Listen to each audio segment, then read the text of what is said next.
Yes, everything has time. Voice is Sinoe. We are back again.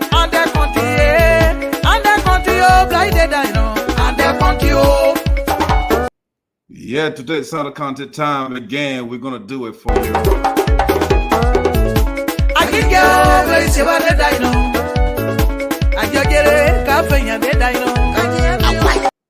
Yeah, this is the queen of traditional music, Marie. You know. That's I want to play. See, I know. They were continue, they were continue, they were continue, blind dead, I know, and they continue.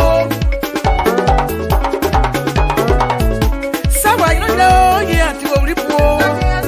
Look, I know, yeah, to only poor. I get to bow, I get to play out. I'm on dead poor, dead poor, carry the bow. See, I know.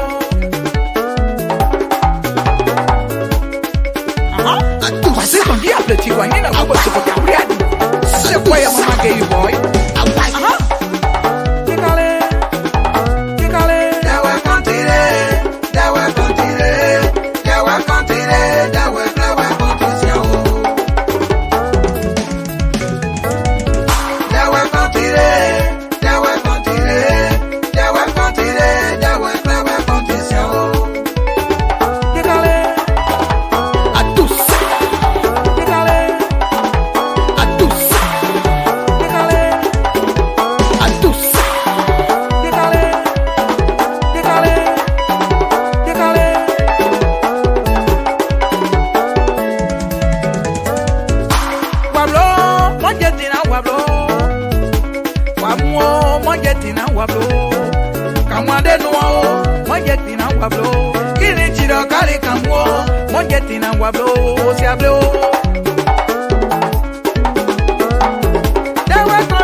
Yeah, ladies and gentlemen, this is another brand new edition of Voice of Sinoe in the Diaspora. With my co-panelist, Patrick Bodo, who is backstage right now. We're going to be with you today. We are coming with other topics, important topics today. So as you join the show for us, please share. Please do that for us. We are also going live right now on YouTube. Voice of Sinoe is our name on YouTube as well. You can follow the show from there. But don't go away. We'll be right back. Yeah,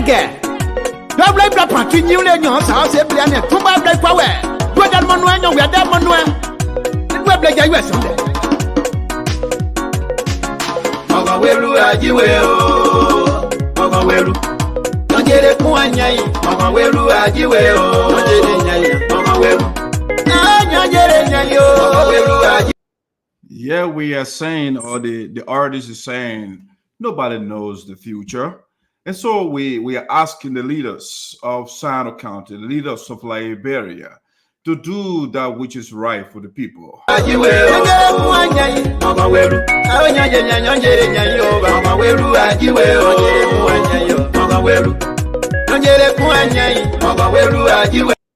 This perpetual corruption has got to stop.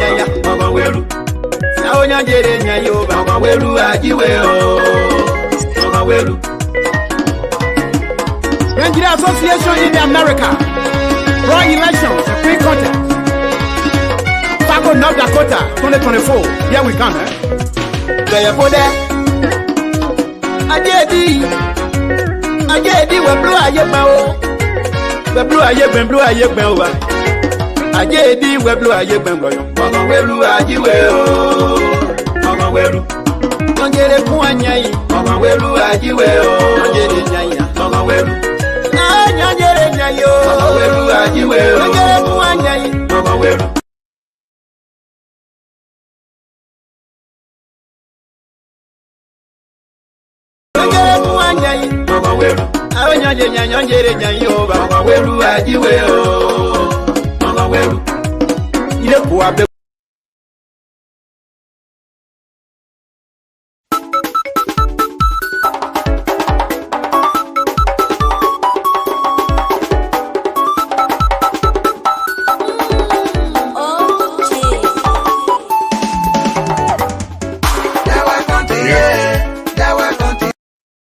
Yeah, we are saying everything has time, and the people of Sinoe County, the people of Liberia, it should be their time now too to enjoy. Since 1847, the political leaders have been enjoying the resources of the country, and we are now in 2024, 177 years after independence. The people of Liberia, they are still suffering. The people of Sinoe County, the leaders of Sinoe, they are not in the news for good things. They are in the news for bad things. And this saddens me. It makes me sad every day when I read in the newspaper. And I'm not seeing something good from my leaders. And I'm seeing terrible things. But don't go away. We're going to go ahead.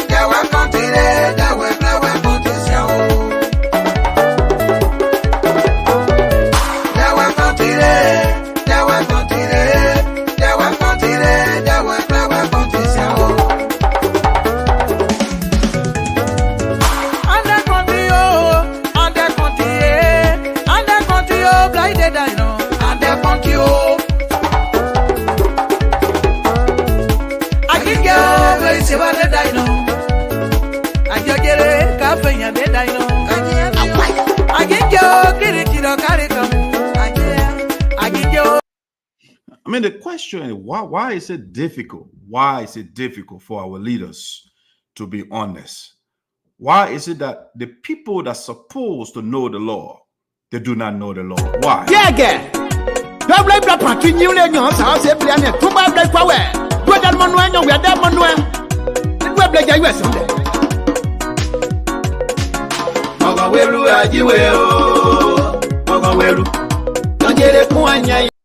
Yeah, so we sent Crayton Duncan to the Capitol building. He was in the House of Representatives for 6 whopping years. I wanted to tell us, after being promoted, after being sent to the Liberian Senate, for Crayton Duncan to come public yesterday to tell us that he doesn't know the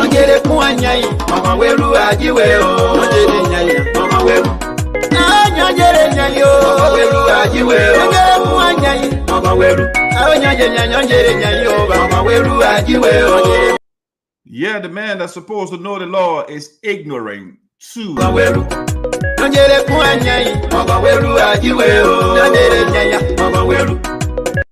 is it true that Crayton Duncan doesn't know the law? He knows the law. Crayton Duncan knows the law of Liberia. But you know, when these guys, when they get busted, then they come out with frivolous alibi.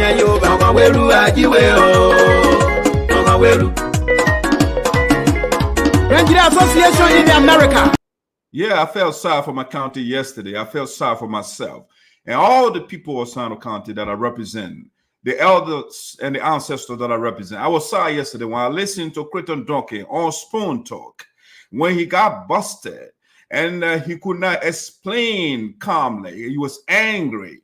And then a little boy mounting calling was schooling, was educating our lawmaker. I was in Barry yesterday. Don't go away, ladies and gentlemen. It will be a high show. Nigeria Association in America. Raw elections, free contact. Paco, North Dakota, 2024. Here we come, There you there.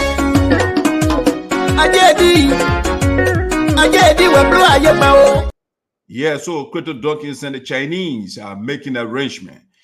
Crayton Duncan is basically mortgaging our resources, the minerals in Sinoe County, the logs, everything, the gold, the diamond. Crayton Duncan is marketing, or if you like, mortgaging everything to the Chinese.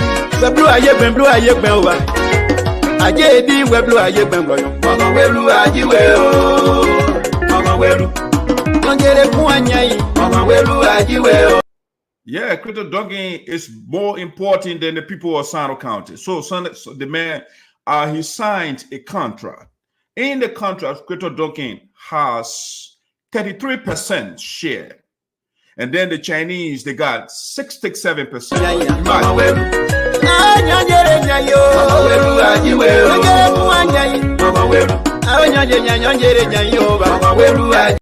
Yeah, Crayton Duncan gave absolute share. 67% absolute share to Chinese. And that is why we are saying Crayton Duncan is mortgaging our resources to the Chinese.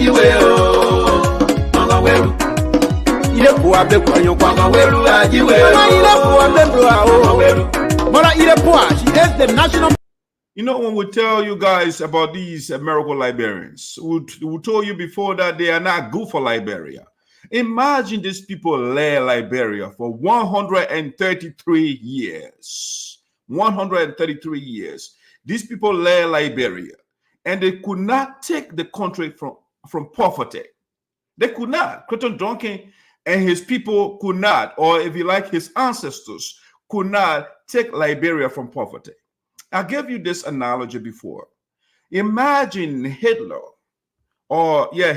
killed 6 million Jews. If you add all the people, Hitler killed about 11 to 12 million people.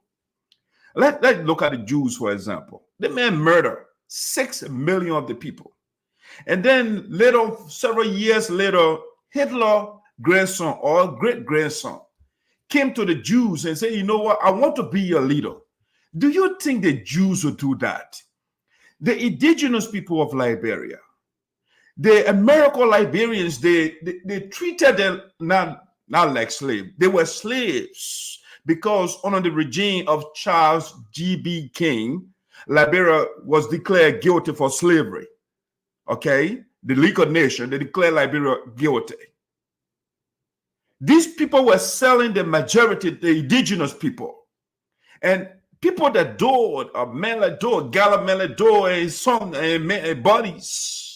You have Dr. Fambula and others, they stood up to the oligarch and they overthrew the American Liberians. But the people of Sinoe County, they did not learn a lesson.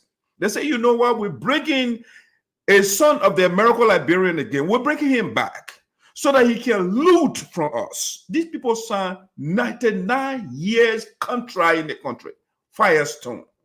And Firestone is looting from Liberia. And where these people are taking the rubber from, no school, no hospital, no road, nothing whatsoever. And the people of Sinoe County, they are still happy and says, oh, we'll bring in Crayton Duncan to come and free us. And here is now Crayton Duncan selling Sinoe County.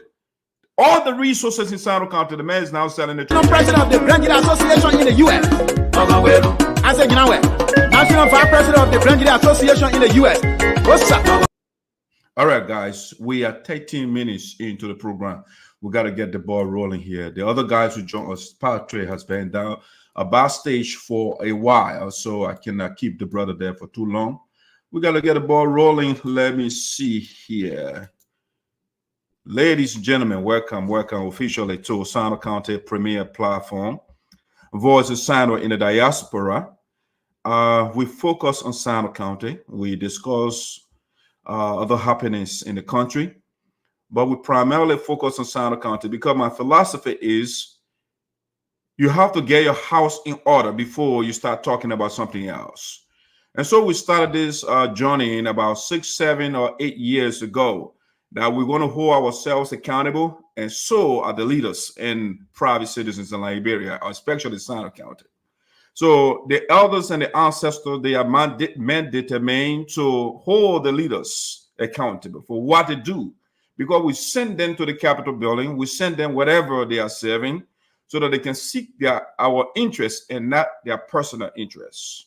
Okay, so we will be here if you want to know the happenings in Sinoe County, the latest. If you want to get a debate, because we have people, the sons and daughters of Sinoe County, some are pro, some are not. And I represent the county as a whole. Some of the guys, they represent the political interests, and I do not represent the political interests. And so we debate the issues there civilly. We do that with respect. We don't fight each other. All right, so without further ado, I want to say thanks to my wife, the Voice of Sinoe, First Lady, is following the show. We want to say thanks for following us. So we're going to see the Elder Tuswa. Thanks for following the show.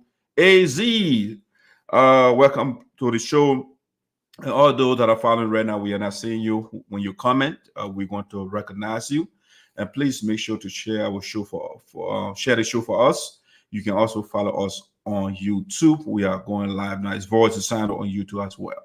So without further ado, I'd like to recognize, or if you like, invite my friend and brother and co-host or panelist, whatever name you want to say, Patrick, to join me here so we can start the discussion while the other panelists will join us shortly. Hey, P. Hey, what's up? How you doing? Yeah, welcome to the show again. Yeah, it's good to be back on our international centennial. I mean, we here again as watchdog to watch our society, and then we come to report to society what we have watched, what we have seen, and highlight some of the things that are making news and trending on the global scene, on the national scene, and in Liberia, the country, and other places. I'm good to be here. All right, wonderful. So, but talking about letting the people know of things that are trending, why don't you give us on the overview of some of the things that you are following so far so good? Yeah. So quickly to keep the update rolling. I think Tuesday was a wonderful night. The whole world was locked down to television, to radio, and to every medium possible. Watching one of the most talked about, 2024 U.S. presidential debate between Vice President Kamala Harris and former President Donald Trump. I think it was a wonderful night, and everybody, listening it, they got aside to agree with and disagree with. But I think it was a wonderful night, and we're gonna talk about it later on the show today as well. Show more light. Also, today, the court has ordered the release of the mortal remains of Chadamusu, who got brutally murdered in the early part of this year, February precisely, January or February precisely. By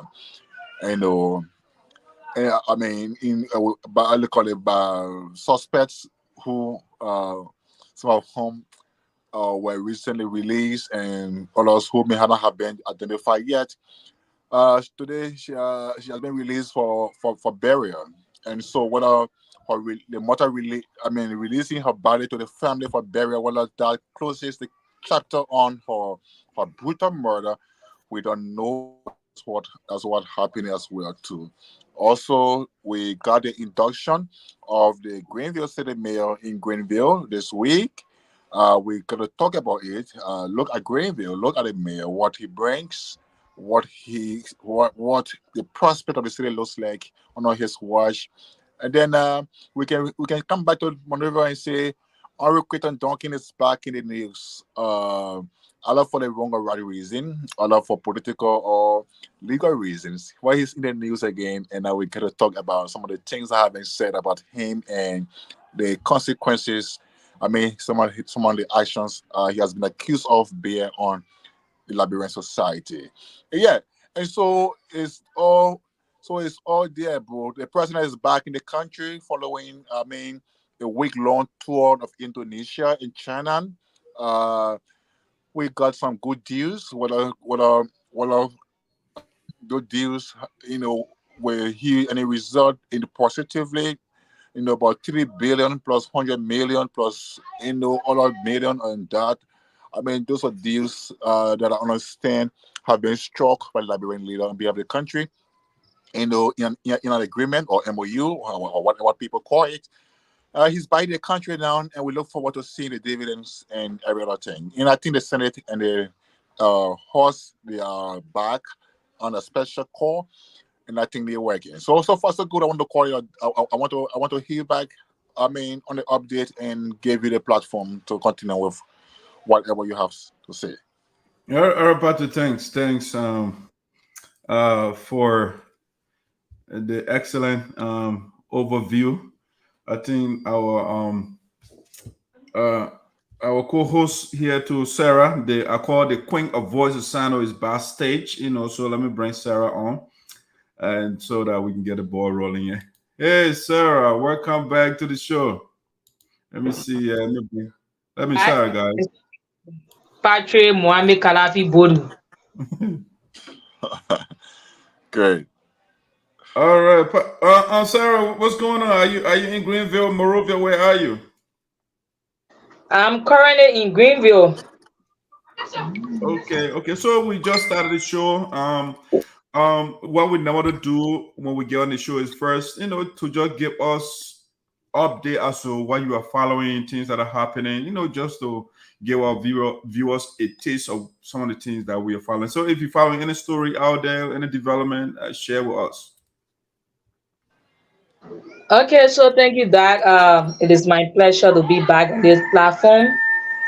One of the stories that I've been following has to do with the endorsement that was the county superintendent, Honorable Peter Ulenyiswa. Before we are aware of people going in the various district to endorse people into offices, but what he did was bringing the people together so that they can be able to be familiar with each other. And this SAR program was held at the Greenville City Hall, where you have the various sanitary district superintendents, you have the township commissioners, and also you are discussing city majors within and around Greenville and Sinoe as a whole. And we also look at the issues of medical Liberia being one of the entities that are pushing the issues of minimizing sexual gender-based violence in our county, especially Sinoe. And so they are imparting knowledge into both men and women when it comes to settling the issues of sexual gender-based violence and gender-based violence within our various communities. Okay, all right. I mean, for me, when I follow the news, especially for Liberia, but Patrick, before I go ahead, I mean, when you're talking about city mayor, who is the new city mayor for Greenville now? I think you're on mute. Go ahead. I got you up. Hold on. Oh, all right, go ahead. All right. So the new rescue mayor is Harrison Okai. All right. Yeah. Kai. Tell us a little bit about him. Who is Harrison Kai? Well, Harrison Kai has been a citizen of Sinoe. But let's say he's a citizen of Sinoe. He's sometime he has had most of his time and days in the private sector. Okay. I think he formerly worked with the Foundation for for international dignity, find the NDI, okay, as country coordinator. He was a classroom teacher, and then he later on worked for the African Concern International NGO, an NGO that came in the early part of the end of the war, 2003 war. He was one of the project persons, and later on, he became Home Office coordinator of the late Senator Mamuto Vladimir. Following the end of his tenure as Home Office coordinator, he lately worked with I call the group Ruben Light as human resource manager, moving into politics, serving as vice chair for administration of the United Party Sinoe County chapter, before subsequently becoming mayor of Greenville. So, but his appointment, I think, is based on his role in the campaign. It's based on his involvement with the rescue mission, and it's a more political reward than any other thing we can say about it. Yeah. Okay. Well, Sarah, do you know anything about the new city mayor? So far, I'm not aware of him being an instructor and also a God-fearing person. That's all. Okay. He fears God. Okay. But he does not fear the people? Come again? I said he fears God, but does he fear the people? You coming in, Brogan? No, I was asking, Patrick, are you hearing me? Okay, yeah, I was asking, you said the man is God-fearing. I said, does he also fear the people? Of course. Okay. All right, good. But how is the baby, though? Is the baby okay? Yes, she's doing great. Okay, nice. All right, Patrick, I wanted to do a quick announcement before I forget here. Let's see. Let me go in a little presentation mode here. Let's see. I don't want to forget. Let's do this. Let me do share. I want to go in presentation mode, maybe this way. Let's see what's going on here. All right, I got some documents over there, but I just wanted to share something here quickly. This is one of my friends, right? Jerry Massaquoi. He having a program this weekend, especially if you are in the Philadelphia area. So Jerry is inviting everybody. He says save the date. So you got the manager had a new baby, right? And it will be a celebration of the new baby. So we just want to invite people in the Philadelphia area to join us. I will also be there. I'm in Maryland, but I'll be there to celebrate with the baby. You know, Jerry is a very decent guy. He's quite knowledgeable. He's level-headed. I confide in the brother a whole lot. I mean, I don't know whether you know Winnie Massaquoi, Patrick.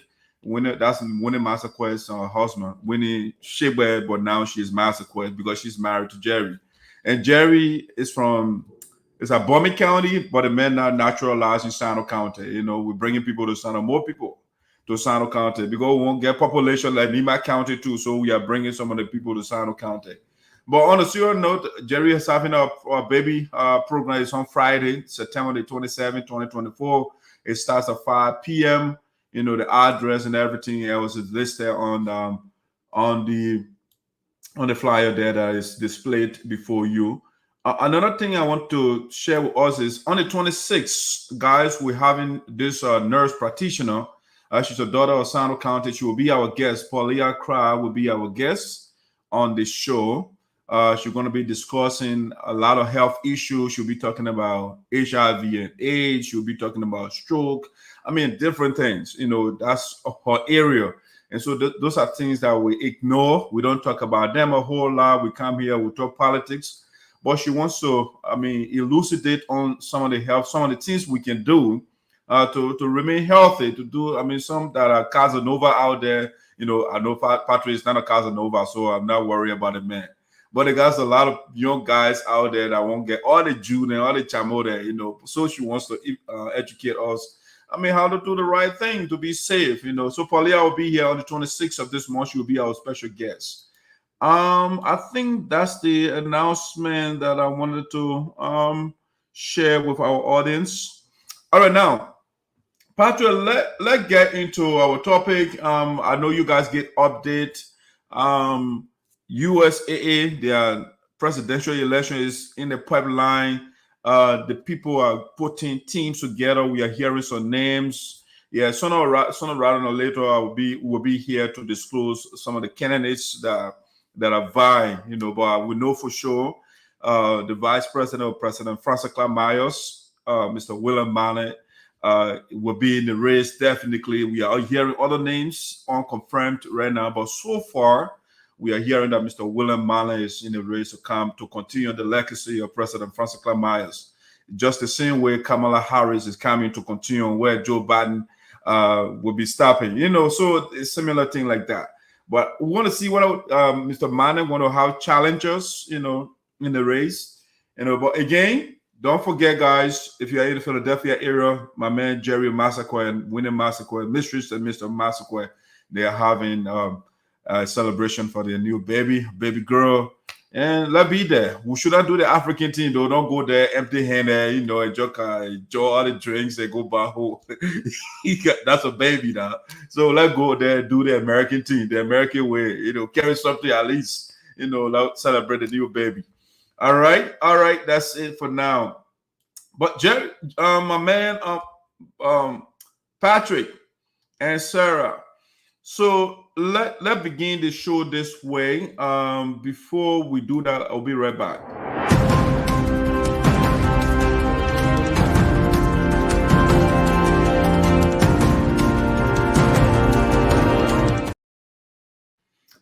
All right, welcome back, ladies and gentlemen, to the show. I want to also start with this. I think you guys are following the development.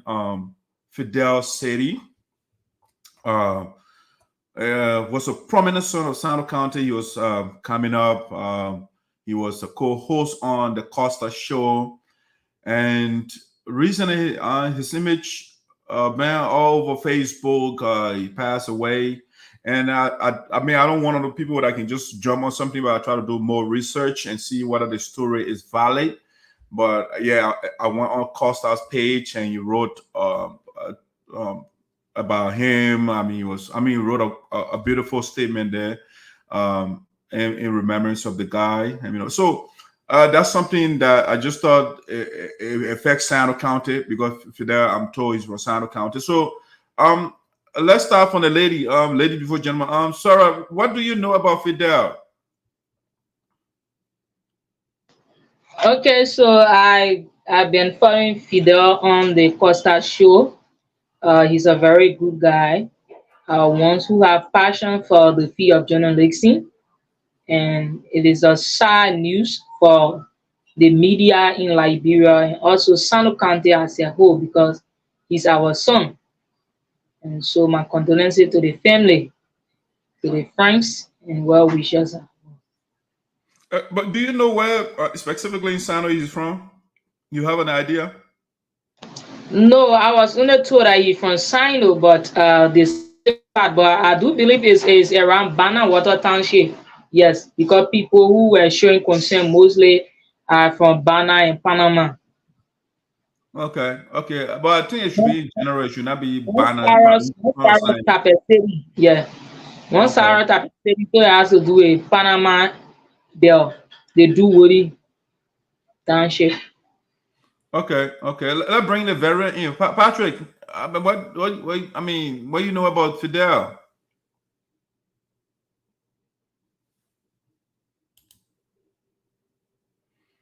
Yeah, you gotta unmute yourself.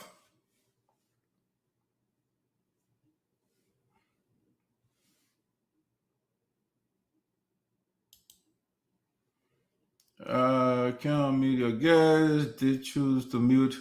Patrick, you gotta unmute yourself.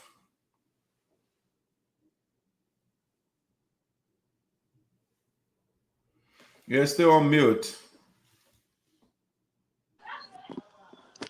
Okay. There you go. Okay, so Fidel's Fidel's death leaves me in shock still. I've not really been able to even generate tears in my eyes because, I mean, this country right now, tomorrow is not promised anymore. Tomorrow is not guaranteed anymore. You may go to bed tonight and wake up no more tomorrow. So I'll follow him. He's a colleague, he's a comrade.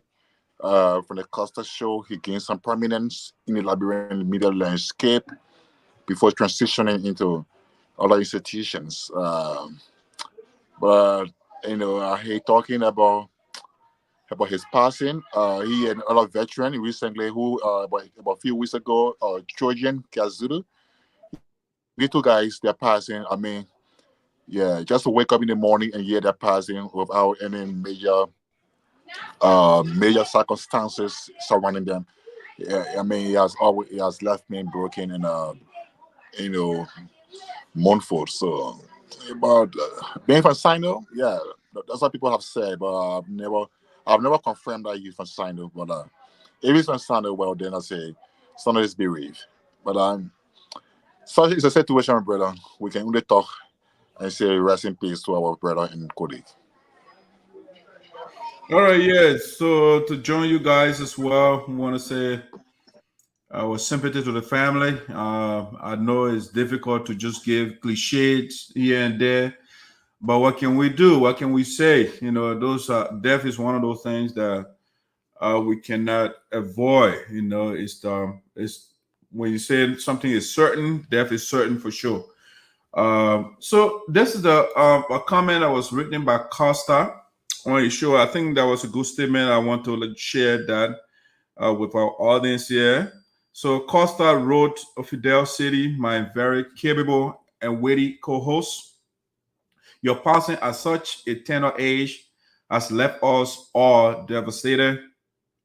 This loss is so tragic to so many in Liberia and across the world who came to love, admire, and respect you as the brilliant young man whom I took under my wings as my co-host on the Costa Show. When we learned that you were sick, we fervently prayed and nurtured hopes that you would make a full recovery and get back on your feet. But death, which knows no mercy, had its own plans, and now it has struck us so deeply by snatching you away from our midst. You were a decent, brilliant, respectful, and promising young man, a friend, brother, husband, father, patriot, and son. It is with profound grief that I set out on my way to sympathize with you, with your family. But I keep asking myself, why do the good ones leave us so soon? Why? Just why? We love you and we shall miss you dearly, Fidel. Please greet my mother, Sarah Bratton, for me. Tell her that my heart still aches till this day for her. We shall look after your young wife and daughter. This is my solemn promise. I'm struggling to hold back the tears as I write this post. That's what Costa wrote. I mean, I like it's a brilliant, wonderful statement that was written. And I like the fact that he made a promise to look after the wife and his daughter, and that is pretty kind of Costa. All right, now let me just bring our man Twabo on. He just joined. Hey, Twabo, welcome aboard. Yes, thank you, Dad, and good to be back again. All right, so we just closing up on the issue of Fidel. So if you want to say one or two words, we can do that. I want to say it's a sad time of the media landscape of Liberia. Fidel being one of the voices that have been there for the Liberian people during the difficult times. And he has fallen short of the full hand of death. I would just say to his family that they should take solace in the Lord and may he continue to raise him perpetual peace. All right, Christian. Again, welcome aboard to your own show. Let's move on to something else.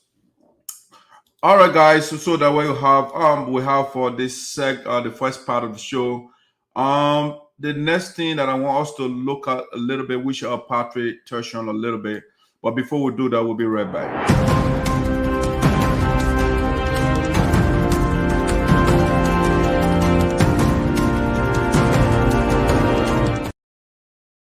All right, ladies and gentlemen, welcome back to Voice of Sinoe in the Diaspora with my panelists. We want to look at, reflect a little bit. If you guys followed not for too long, the U.S. Presidential debate between Vice President Kamala Harris and the Dallas former President Donald Trump. You know, so I don't know whether you guys followed that debate. So let's talk about it a little bit and see what you think of it. So let's start with ladies before gentlemen. Sarah, go ahead. All right, yeah, Doc. Thank you very much. For me, I don't want to go deep into this debate because I already have a side that I'm supporting. So if you like, I'm a bias in this. No, This. say your view. Nothing wrong with that. That's politics, right? You have to have a side. Okay. So for me, even though I'm a female, and I support the issues of women empowerment, but there are some qualities that I found within the former president, which is Donald Trump. Mm-hmm. Yeah, and I really admire his leadership. And when it comes to the issue of debate, I love how he related well. And so for me, I classify him. For me, I classify him as the winner for the debate because he's my candidate and he's the one that I'm supporting. Okay. So I'm eager to know why are you supporting Donald Trump? I mean, like specifically what? I mean, in terms of policy, what is he doing or what does he do that you like? Okay, so the few things I like about him is that Donald Trump doesn't pretend. If he doesn't like you, he will be bold to tell you that I'm not for you, and he will be straight to that. So that's one of the major reasons for which I want him to be re-elected as president for the United States of America. Okay, because when he wants to be rude, he can be rude. So that's good. Come again? I said because the man can be rude to people, huh? Because he says what he wants. Not really. Not really. I wanted to get like policy wise. Do you know what Donald Trump believes in? What he stands for? Do you know? What he stands for has to do with that. Like I said before, I won't say anything that would be negative about Trump. So yes. No, but I'm not saying you should say something. I just want to know whether you know his philosophy, what he believes. His belief. He's a person who believes in for me reality. His belief in reality, and he's a person who have the people interest and even the mind. Even though there have been some negative issues about him where he goes against black, and for that reason many people went against him and others things during his re-election. But for me, I don't see that as any issue, because some of the things he talked about, they are all necessary things. He cannot be in America and just without having your proper document and other things. And also he doesn't support the issues of LGBTQ. That's one of the reasons I also like about him. Yeah, the issues of LGBTQ is not part of him, and also the issues of voting to be part of African activities. These are some of the things that I like about him. So okay. I don't want to further more and then. No, but yeah. I just wanted to get your because I want to like Trump too. So I mean, those that like him, I want them to educate me and see what he believes. But do you know? No, for you, I'm not going to convince you because you are that kind of person. You are a critical person, and it's very difficult to just. The first thing, if I want to convince you, it has to be on the issue of the Bible. So like, Okay. let's just give your All right. issue. Good. Yes. Okay. Okay. Okay. All right. Let's bring Patrick. What do you make of the debate, man? Who won the debate? Kamala. I mean, obviously, Sarah said. I mean, Donald Trump won the debate. What say you?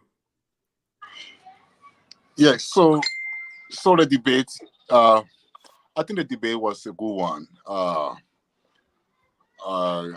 I follow the debate. The moderators were not. The moderator was not as thoroughly professional as as he has always been in U.S. presidential debates. They were more towards Kamala, but Trump being a person he has always been, had a little control. But as a home Patrick, debate, while you are in speech, you are in speech, I want to find. So, if you say the moderators they were not professional, and you said something, but your device broke up a little bit. So you want to say that again? You say that they were not professional, and they were pro Kamala. yeah, Kamala, that's yeah, something like that you they said. were they were not thoughtfully professional as he has always been. Yeah. What do you mean? For instance, they did one good thing that I admire of them, but failed to do it on the other hand, which is called denial of fair play. So they fact check Donald Trump statement on what he said, all right, about a particular subject, but then they refused, a lot for deliberate reason or for fanatical reason, to check Kamala on some of the things she was saying as well. And I think that was a clear denial of fair play. But that's not the issue anyway. Let's go to as a home wanted debate. I won't say anyone outrightly won the debate. No. I won't say anybody, Kamala, Trump, I won't say any of them outrightly won the debate. But from the issues that were presented to the American people by each candidate, and we look at the economy, and the two candidates' position on the economy. We look at security, and their position on security. We look at the issue of abortion, and border security already, and then the issue of immigration. If you look at their stance and everything each person said, Trump got some better ideas. In fact, very defined and very realistic approach towards the American economy. America's economy has been leading the world since the end of World War II. And to this point, after the recovery from the Great Depression and coming to global leadership, I mean, the only driving force for America's leadership over the world today is the economy. The only reason why America won the Cold War was because of the economy. And the only reason why America will always win every war they go to is because of the economy. And so having a very thoughtful approach, reducing inflation. Right now, America is hard. You can confirm this particular reality. Everything is skyrocketing. Prices, bills are climbing on a daily basis. People work hard, but they can earn the money to earn. I mean, people are not even saving for their future. I mean, everything is just bad. Patrick, I want to be specific here on some of the things you touched on. So you spoke of the economy, for example. What does Trump say with respect to improving the economy? I mean, just say listen to the debate, and I did not get anything from you on the debate. So maybe you got something. Well, what did he say to improve the economy? I don't know what you have expected from him, or you have expected of him the fact that you would not even agree with him. But I think Patrick, what I'm saying, you spoke of, say, for example, inflation, everything is up. So what is his plan to bringing down prices and stuff that you talk about? So Trump's austerity measure or approach towards the economy is cutting down inflation. Yeah. How? He didn't say. I mean, I didn't hear how he's gonna do it. Man, you don't have to tell me how. You don't have to ask me how. And you ask me what did he say specifically that that deals with the economy. And I'm telling you that one of his, his austerity approaches towards the economy is cutting inflation, and which you will agree, because you want to make money, and you go and buy thing on some reasonable inflation rate. But see, inflation, in fact, I think inflation has gone a record high, yes, in the last 4 years. It has gone a record high in the last 4 years, and when it keeps climbing, of course, nobody will get anything done in America. Okay, Pastor, before I bring Tababo in, I want you to speak on the issue of abortion. Trump and Kamala, who is right? Who do you think has a better policy?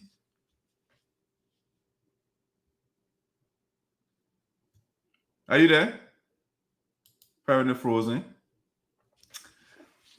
Oh, okay, let's see. He's back. For the security and defense of the United States. The United States cannot be allowed by any means, to experience 9/11 or to experience the Pearl Harbor repeat. The attack on Pearl Harbor in 1941, the September 11 attack in 2001, and other atrocious things that affected America in the past. So border security and control on immigration, people must have legal entry into the United States. I think that is key to America's own survival. On abortion, Trump also is very profound in his thoughts about abortion. The issue of abortion should be left to the discretion of state laws. All right. So let the states decide. So if the state of Maryland says that, it's a post-abortion law, all right, of course, let everybody go by it. If the state of Georgia says it doesn't support abortion laws, let the people in the state live by it. But I think to make it a federal law, Trump says no. But the states can take care of it in their own discretion, in their own approach, in their own best understanding that guarantees human rights or women's rights, to choose or decide what they want or what they don't want. And, okay. So fair enough. Let bring Tababo in. But I think it is kind of contradictory to on the part of a party that believes in small government. But they're telling women, you can't do abortion, So basically, they're going between the doctor or going to, the doctor and the private citizen. I thought that's small government. But let me bring Tababo in and see what does it say on the issue of the U.S. Presidential debate. Unmute yourself, please.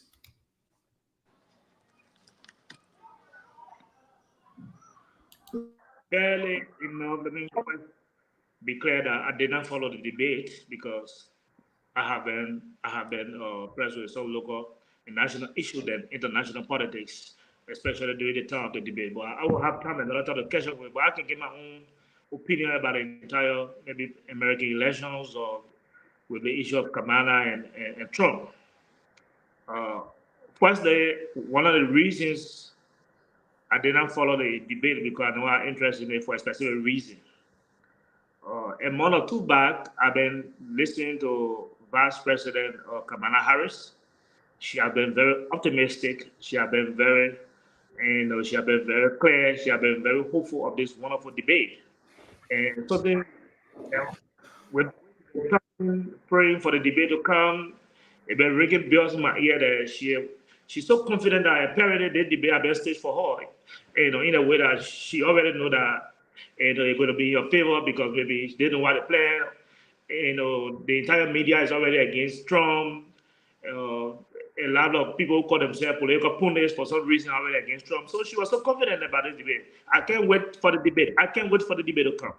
So it tells me something fishy about the debate. And I believe maybe that's where our strength lies because there are a lot of people already who are against Trump for some specific reasons. But first, let me tell you, between Kamala and Trump, I go for Trump. Let me be clear about it. I go for Trump. And maybe subsequently you want to know why I go for Trump.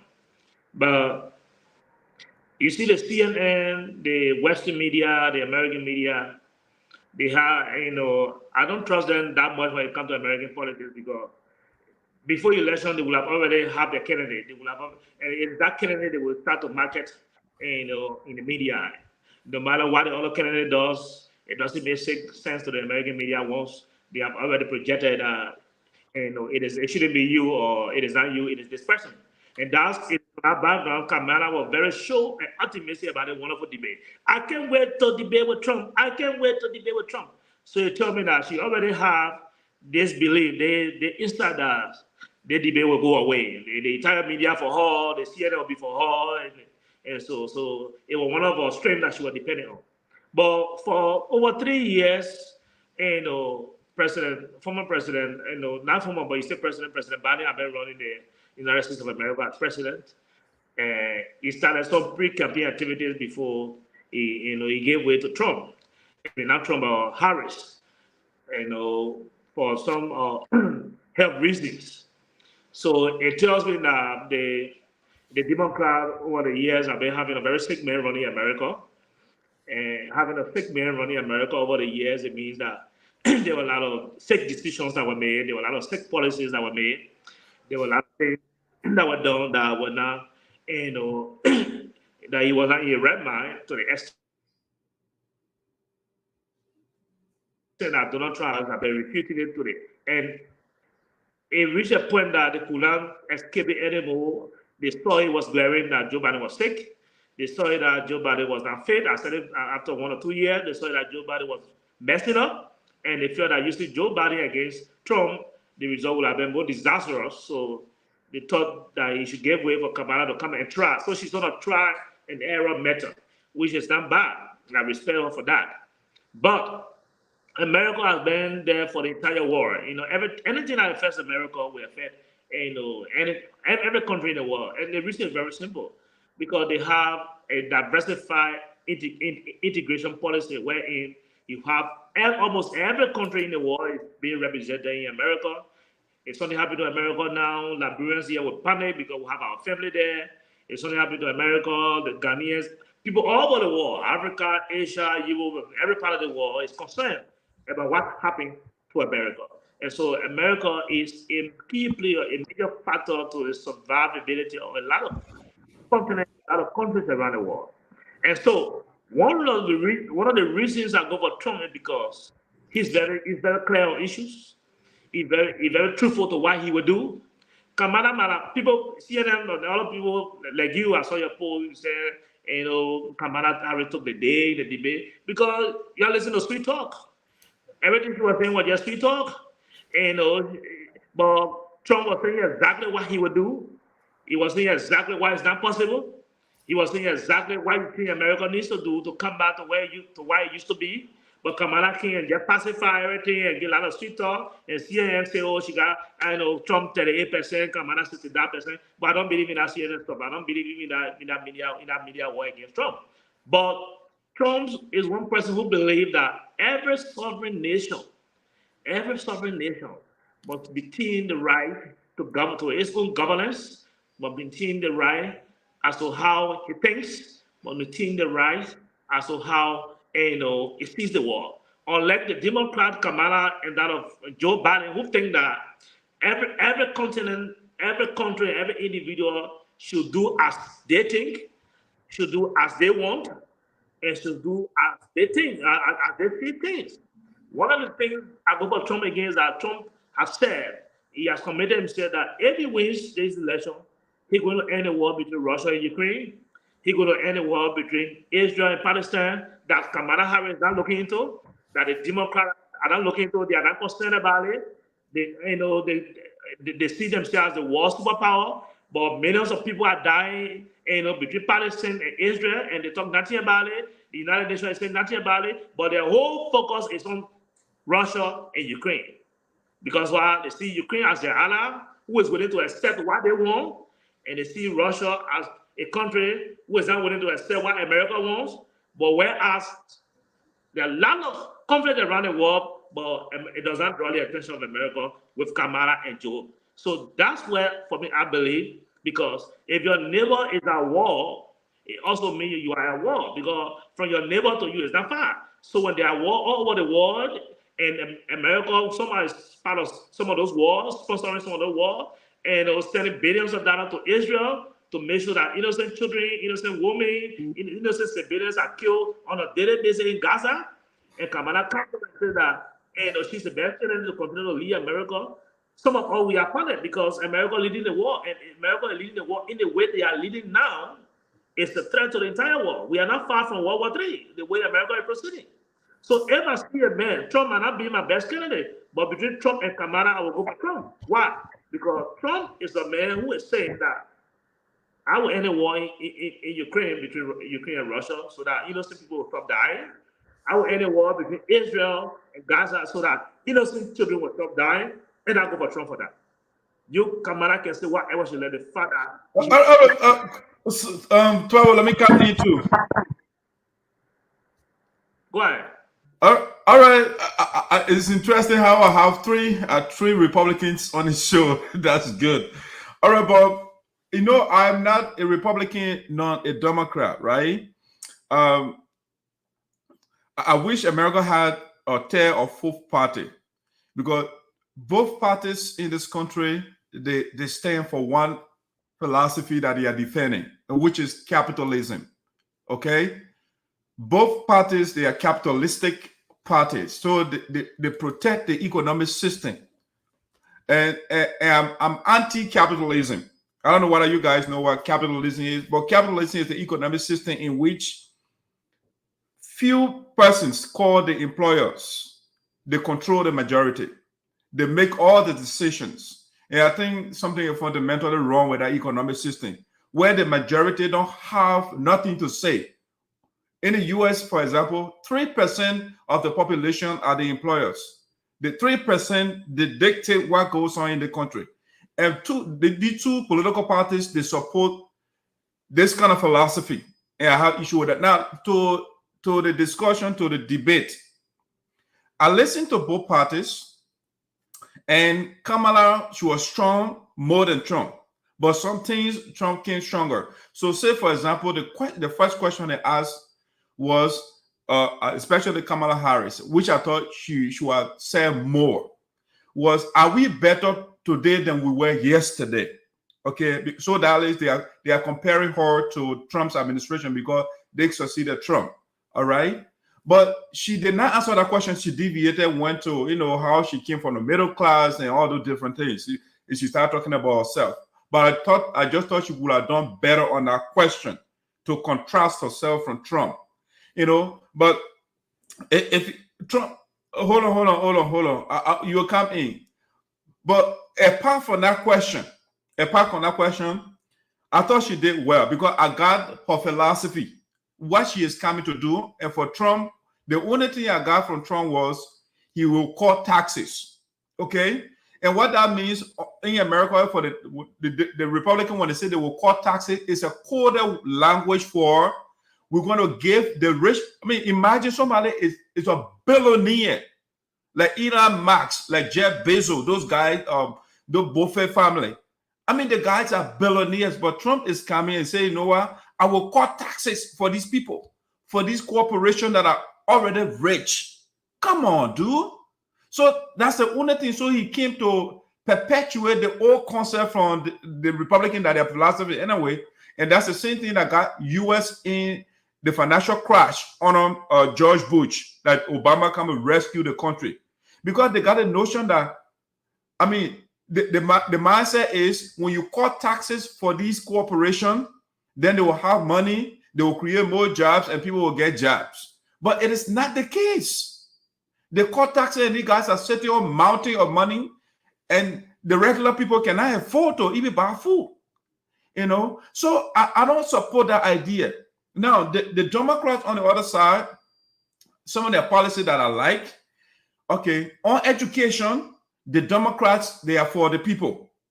Because you have to understand, the Republicans, right, when the corporation, when the rich people screwed up, right, they bailed the people out, they gave them billions of dollars.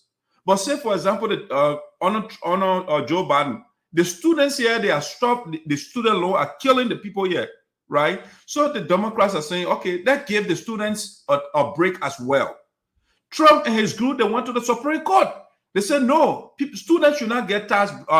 They should not forgive people $20,000 that they owe, or Joe Biden want to forgive. The guys went all the way to the Supreme Court, but they can get the rich billionaire tax breaks. They can say, you know what, we whatever you will give you, I mean, you don't have to pay taxes. As a matter of fact, we'll give you more money, even though they screwed up, you know. So I had zero problem with that. If you can give corporation money, billions of dollars, and you cannot, Joe Biden is proposing that let's give students a break and forget $20,000 each student, and the guys are saying no. They took it to the Supreme Court, and the activist judges on the Supreme Court, they said no, we can't do it.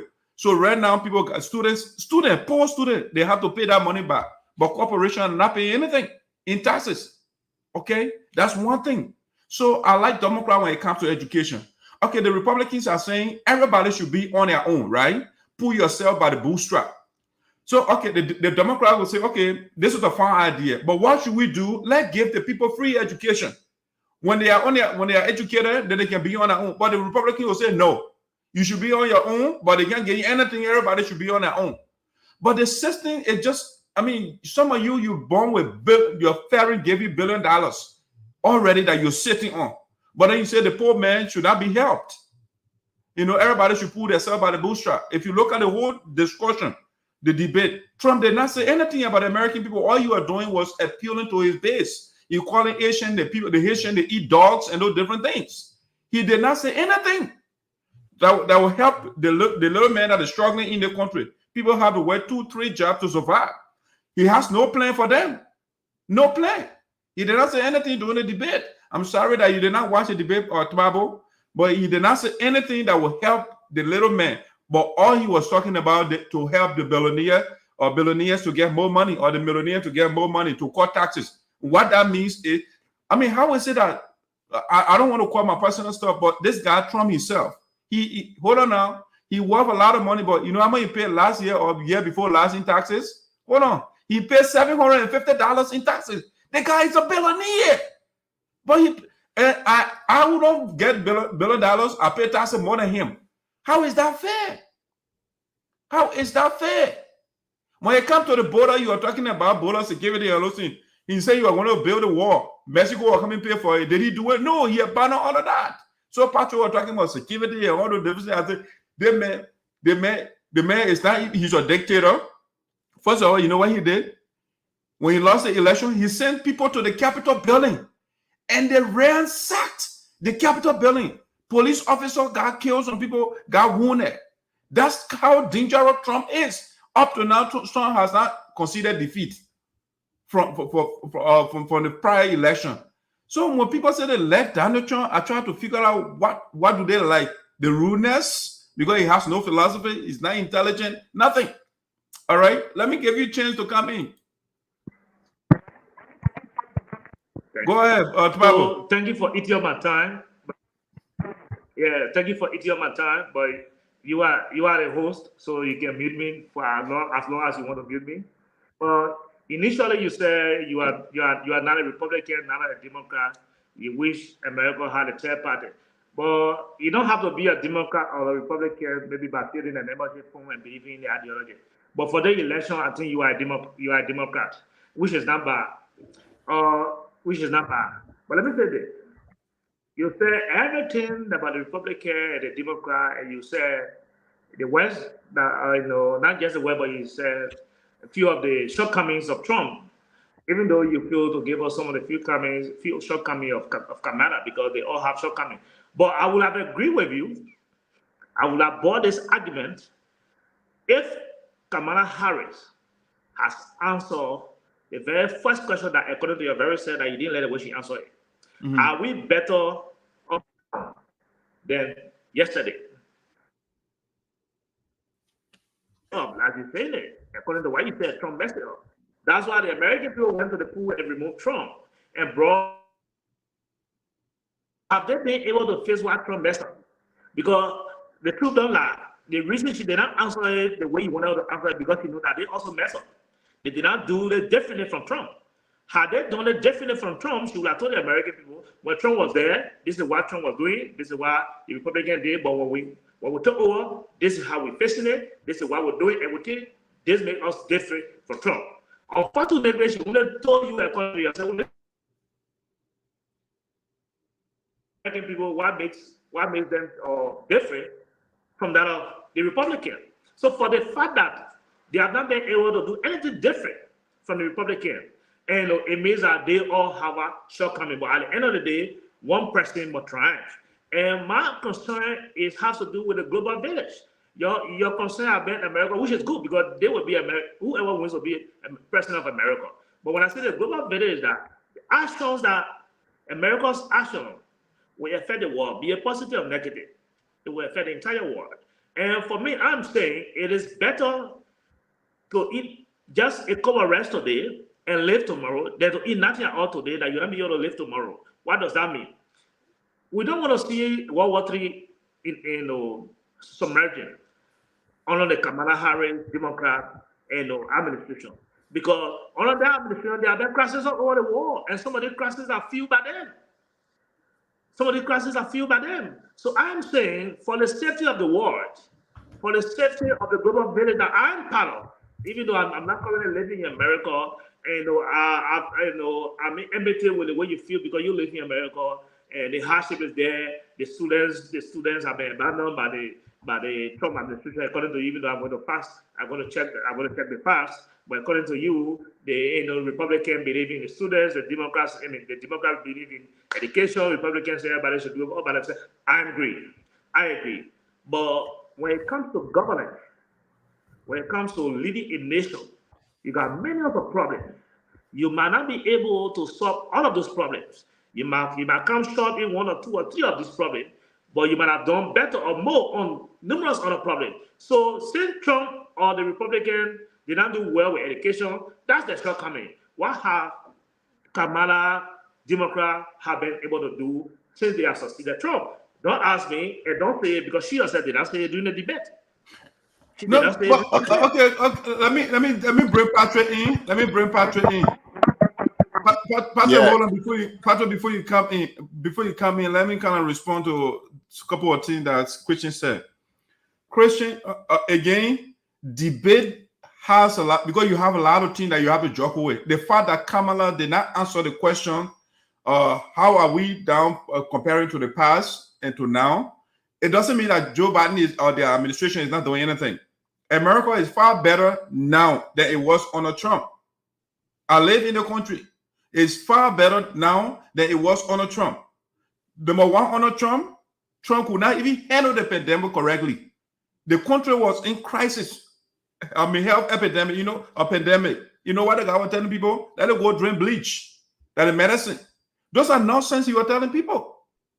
The man could not even wear masks. He's the leader when they say, oh, Trump, he said he's not wearing a mask. Okay, you're the leader. You are not even setting the example for the people in the first place. The man, you are telling people, the media, all these things are saying that nonsense. The man does not even believe that there was COVID before, when you are in power. The man is just a conspiracy man, The man does not believe in anything that makes sense. He believes in conspiracy. Whatever the Republican, there are Fox News people, they tell him that's what he goes with, So Donald Trump is not somebody to believe. He's a crook. See, the man was convicted on 34 criminal charges. Think about it. A leader of the free world. The man who's supposed to be the moral example. 34 criminal charges. He was convicted and he still has more charges on him. But then he put him mouth on other countries. The other people, they are criminal. The other people, they are criminal. How is it you yourself you are criminal? The man does not even like black people in the first place. When you were renting in New York before, black family wanted to rent for him. The man said, no space. When the white family came, he got space. He called, just like you guys are not here to understand what the guy is doing. And that's why he said one time the people took him out. And right now, he had a chance to win with Biden because Biden could not articulate the issues. But now you can see the pendulum now is swinging in favor of Kamala Harris because she is articulate. Number one, her plan. She is coming. Those that cannot afford to buy a house in the country, the first thing she's doing, she's giving $25,000 for down payment for a house.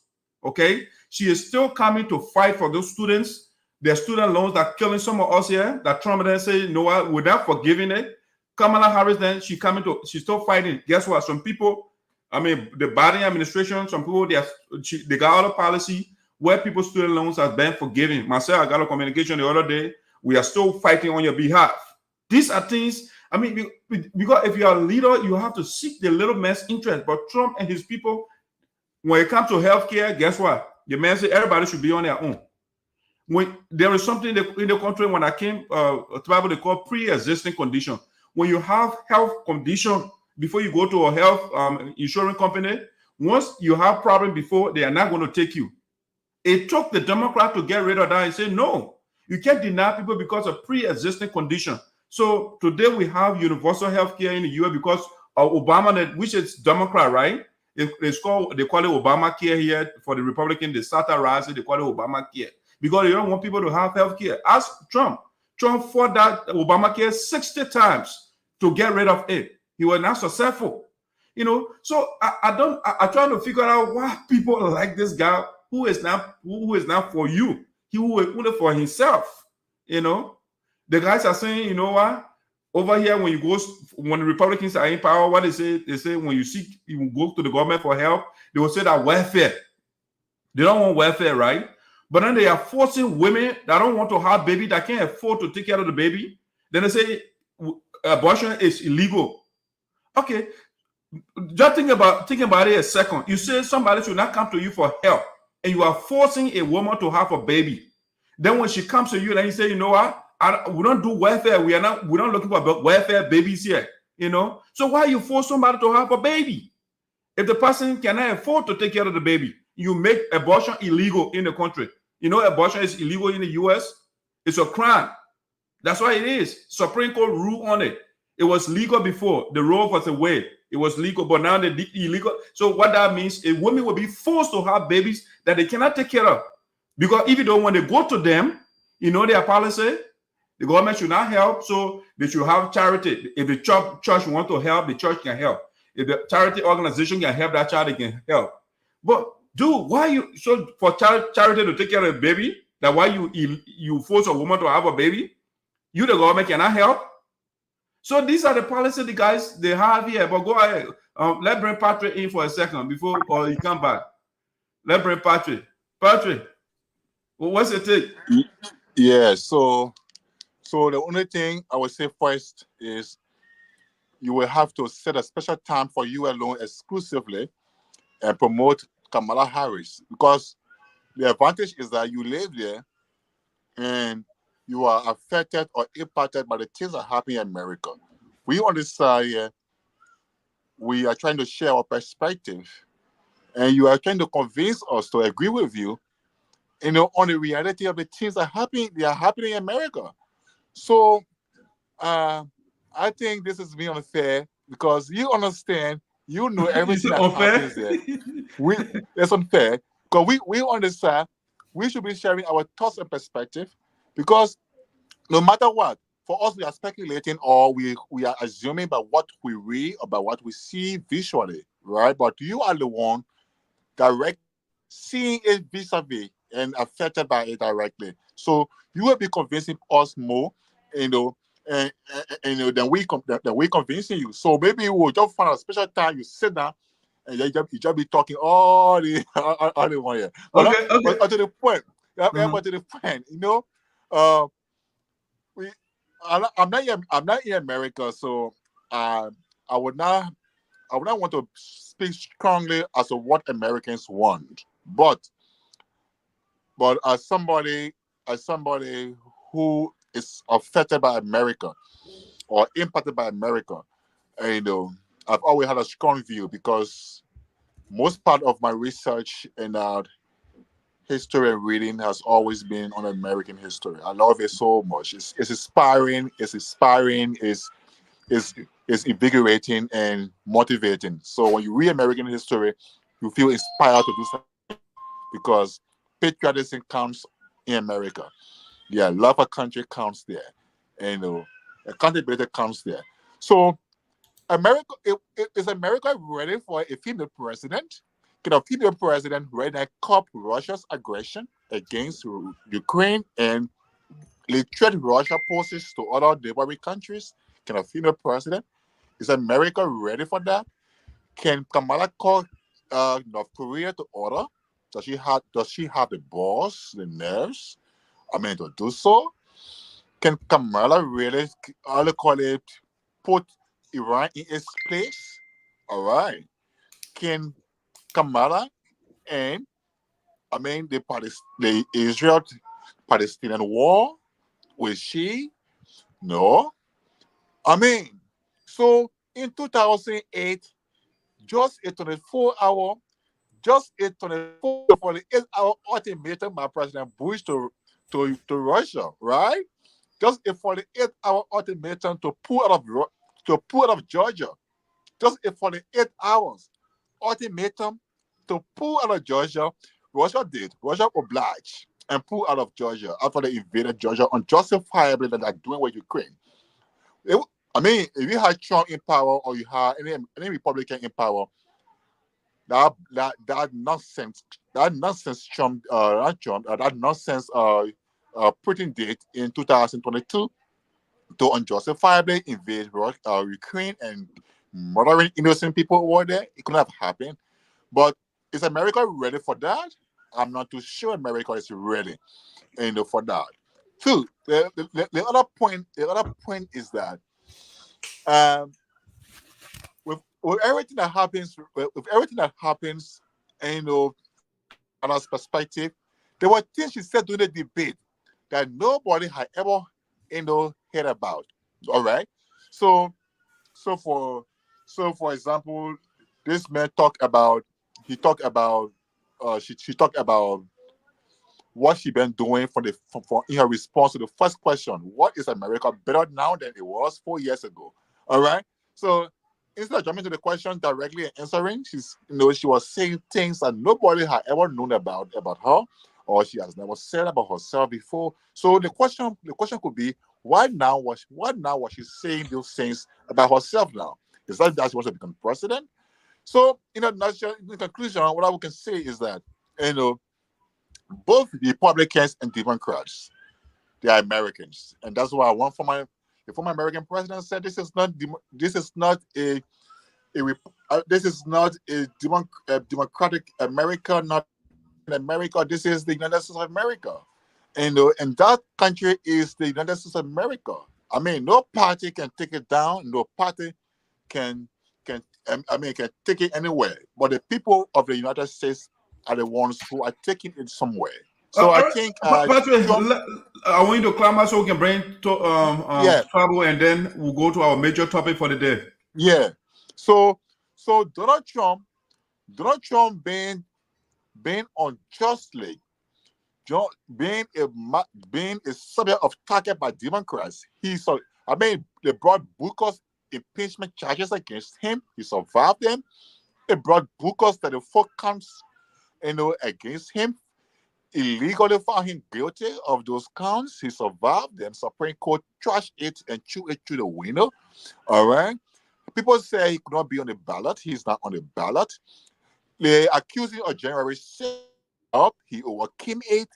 And so Trump will be crowned or be inaugurated president on January the 3rd week. Yeah, the 3rd week.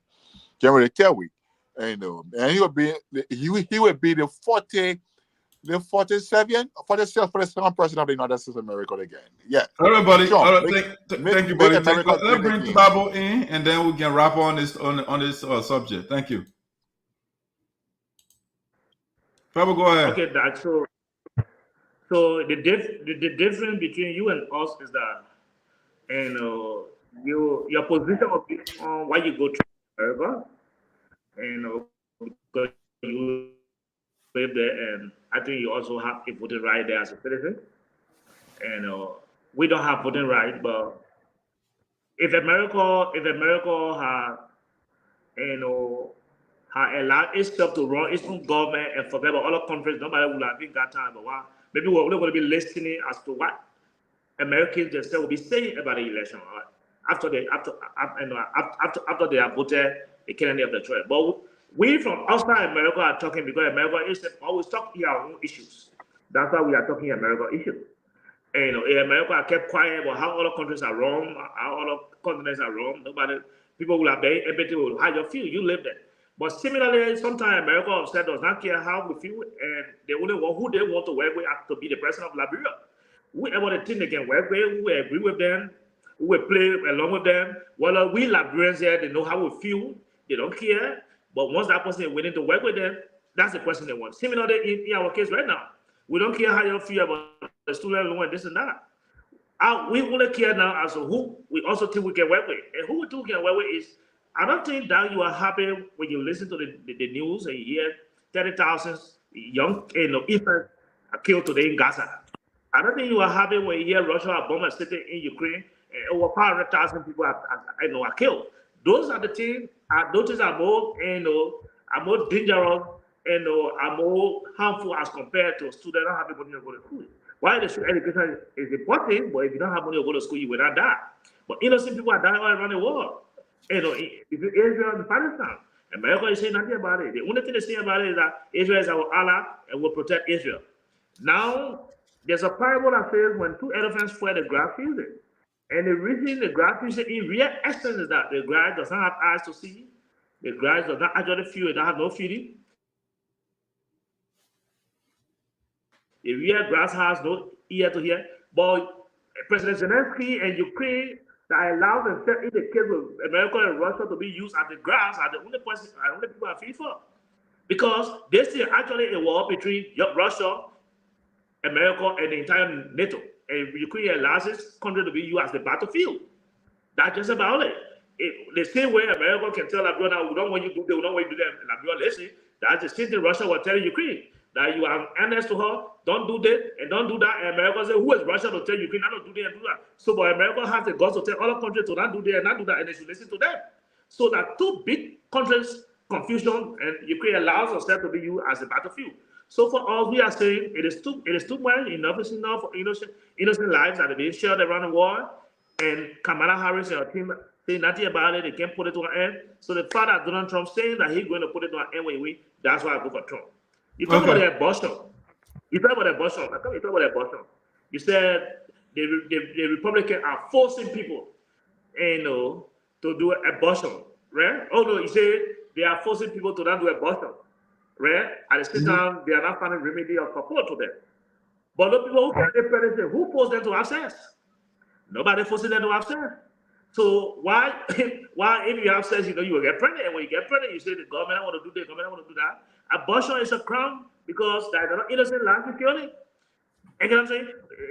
So everybody has the responsibility in everything that happens. You the woman that got pregnant, you have a responsibility.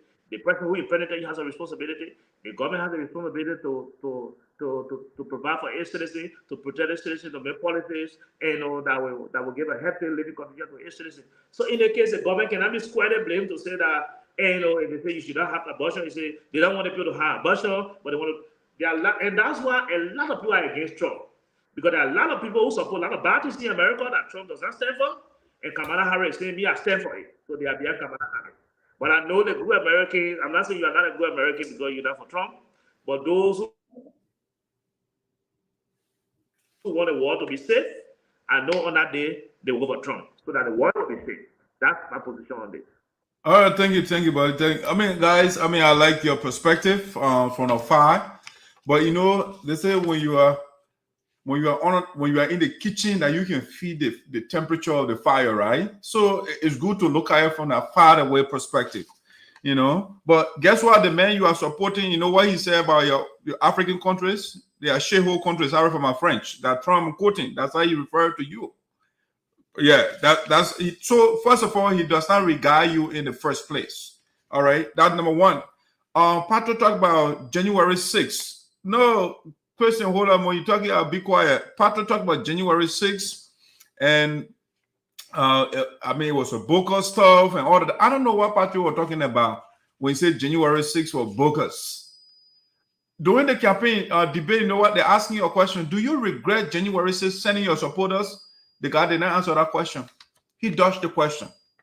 All right. They said, do you regret Trump? They asked him that question 2 times. The guy could not express regret. And this is the man who says he believes in law and order. But he created chaos at the Capitol building. People died. And he never expressed any regret for that. You know, they asked him another question. He said, you know, the issue, the immigration crisis in the country, they got 11 million illegal or undocumented immigrants in the country. Trump said he would deport all of them. They asking you a question. How are you going to go about it? Trump could not articulate any policy. The man asking, are you going to go from house to house to round up people and take them? Trump could not explain anything how you want to do it. And that's something he said in the past that he want to do. He want to put an end to illegal crisis. He was in power for 4 years. He did nothing about it. You know? So you guys, I mean, again, I'm not for Republican, I'm not for Democrat, but when you look at their policies, Democrats are far better than the Republicans. You know, the country has had at least 19 Republican presidents, and then about maybe 16 or 15 Democratic presidents. What have they done, those 19 Republican presidents? The guys that they praise in the country is Ronald Reagan. Why do they praise Reagan?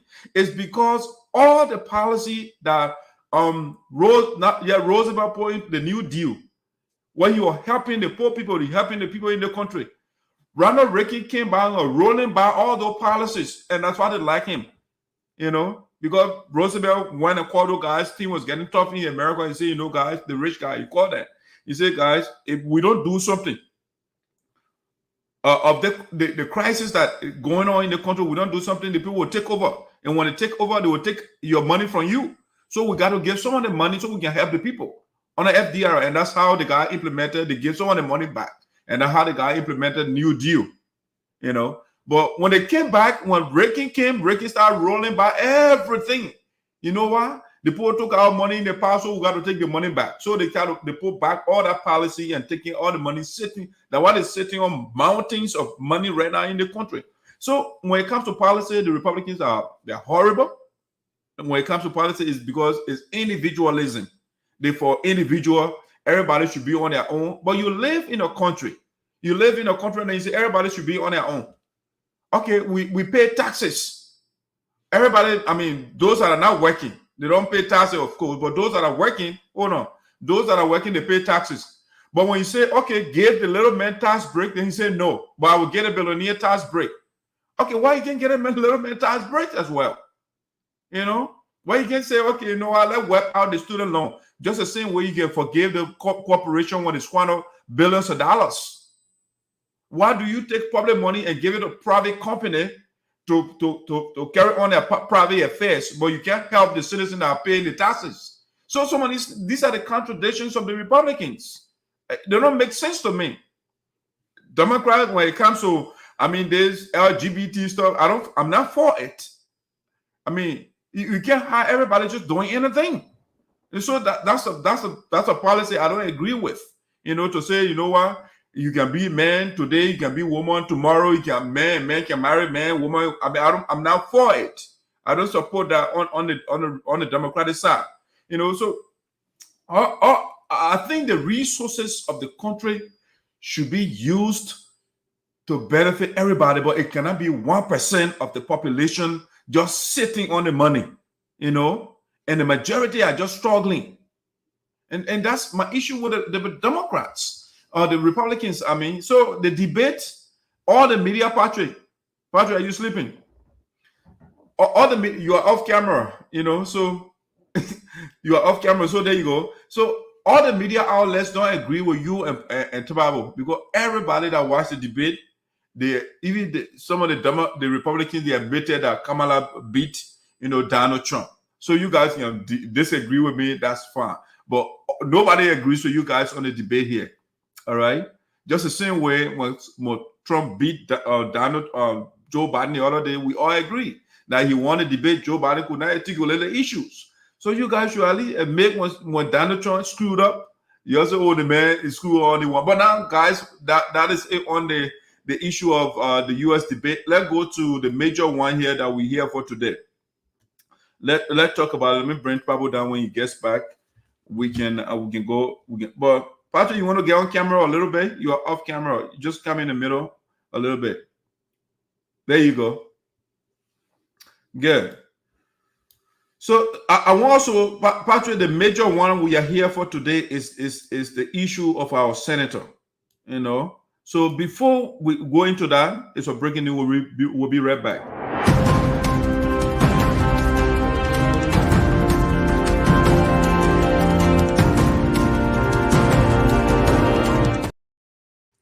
All right, ladies and gentlemen, welcome back to Voice of Sinoe in the Diaspora, where Esoteric and the crew. Sinoe County Senator Crayton Duncan mortgaged Sinoe's resources to China. Okay, the Patrick man, so we'll come and get into. We want to get into it again, you know. So Crayton Duncan is in the news again. The man is selling our resources to China illegally. Had Martin Colley and all not brought this to us, this will have gone into effect. Crayton Duncan will have sold our resources just the same way he's doing right now.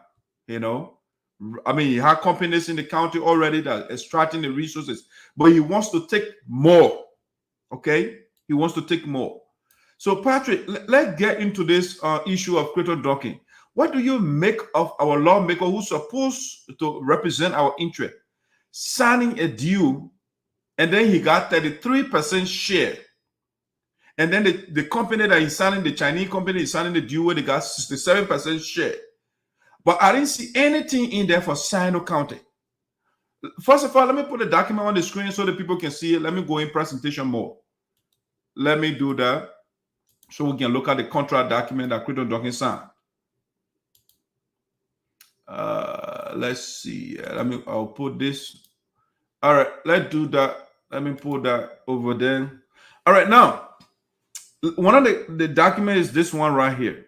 All right, from Crayton Duncan that the man signed with the Chinese. Let me do that. Let me from the screen. It's small for me, so I'll read it from my device here. Practically, I don't know what. Yeah, you did a good job by sharing that in our chat room. But yeah, it's what Crayton Duncan is doing secretly. That's why we don't see him on the House floor advocating for us. He is behind the scene and extracting shady deals. All right.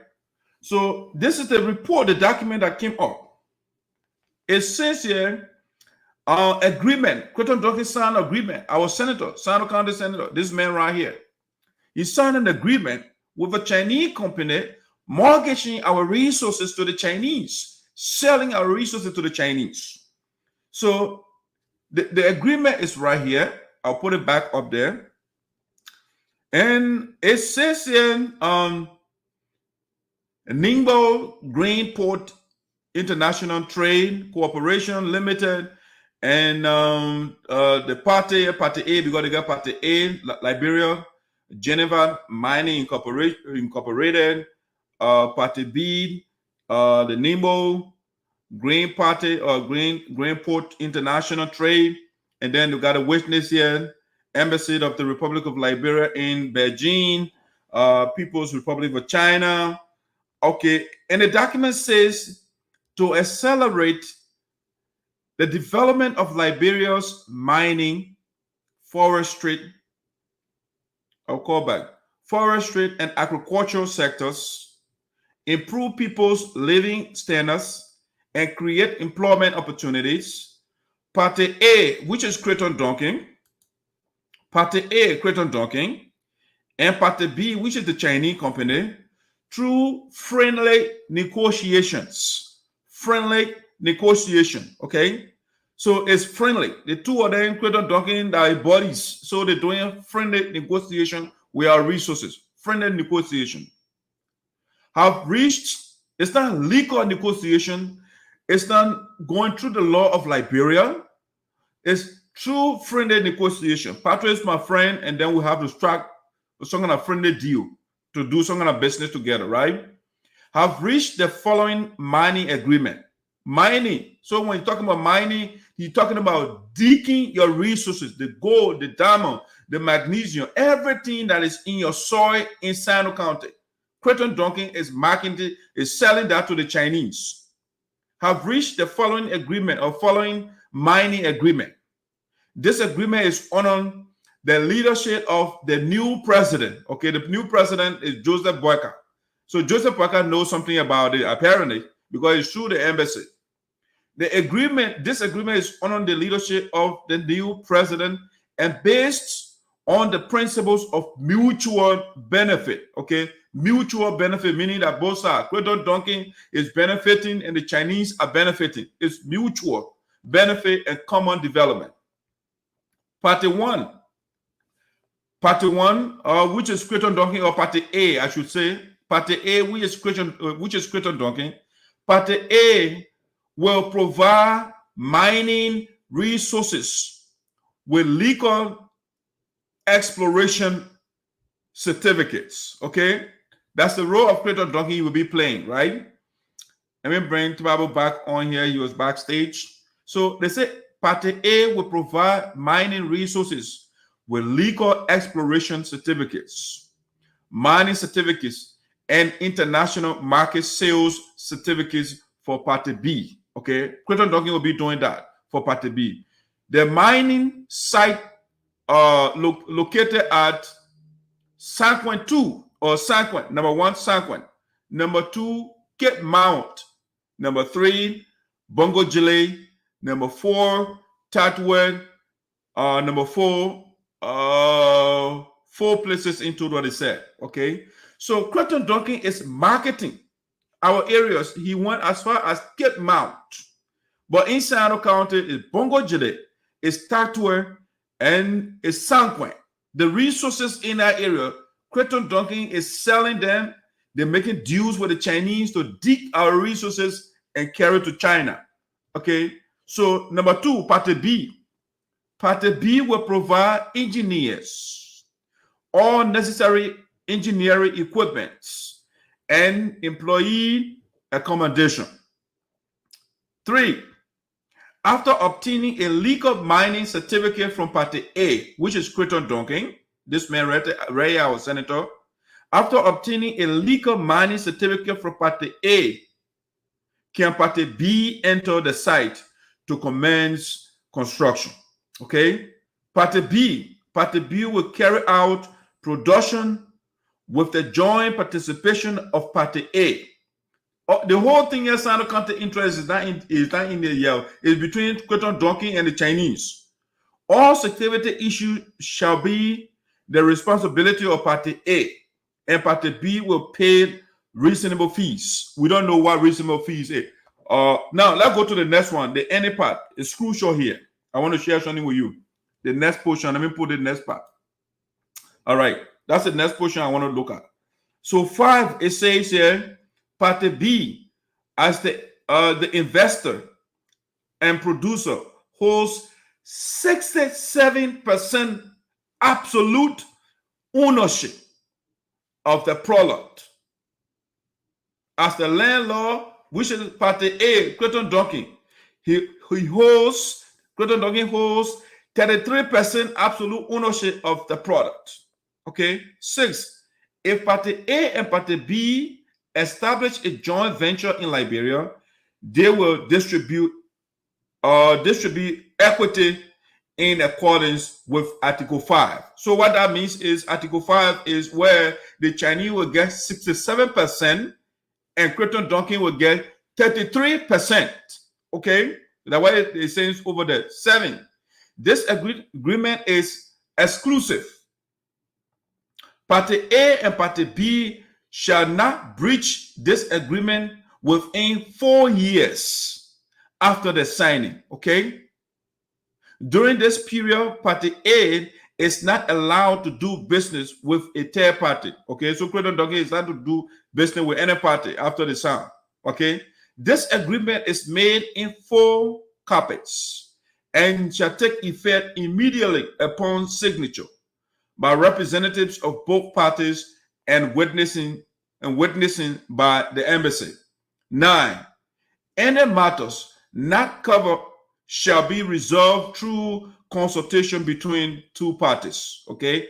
Crayton Duncan and the Chinese. It's not the government of Liberia. And the Chinese court, listen to this one, it's crucial. And the Chinese court shall have the final power of interpretation. Imagine that.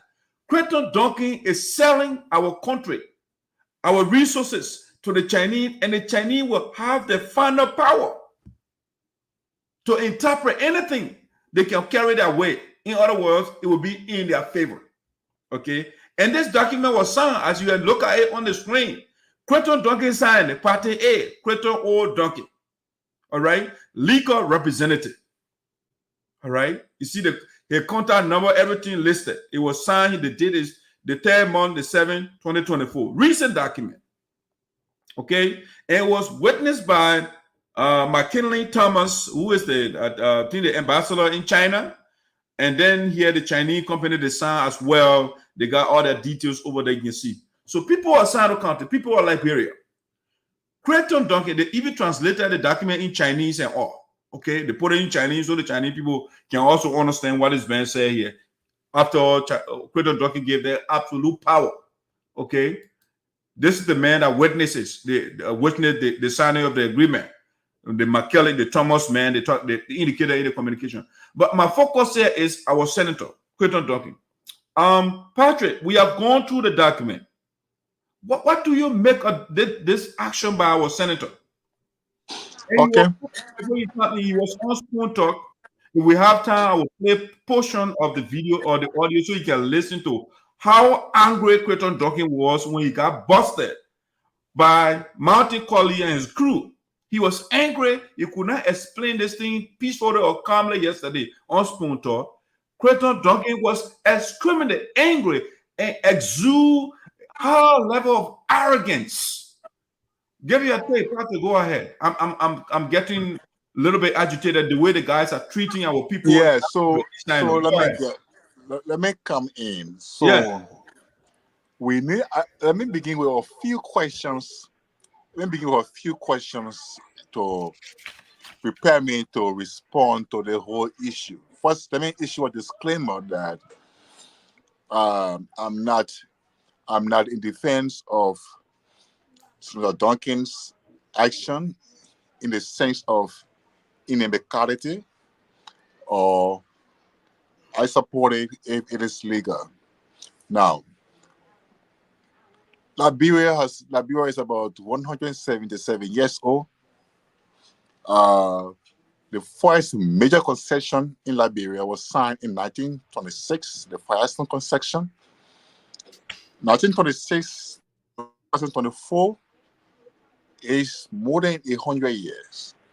Yeah, Firestone has been here.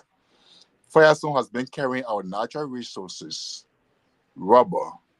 During the planting of the rubber, they discover all the natural resources from underground. They take it, they carry it. Is Liberia capable today of producing a common wheelbarrow tire? No way. Is Liberia producing any a rubber eating spoon? No. Has Firestone given back the slavery they enjoined the people to? The people from Mangibi, Grand Basso, and other counties that went away there. The slavery they subjected the people to, have they paid for that damages? No way. The Firestone have any industry in Mangibi or any part of the country where manufacturing is taking place or people are using their skills? No way. So we leave Firestone. Then, before we were born, people in the 60s, the 50s, I mean, they can allude that concessions were signed. In Sinoe, for example, you got to have the Vampla, you got the LT, I think it turned to LTPOC later.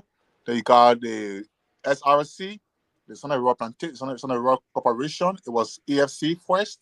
Okay. So did anything substantial happen? No.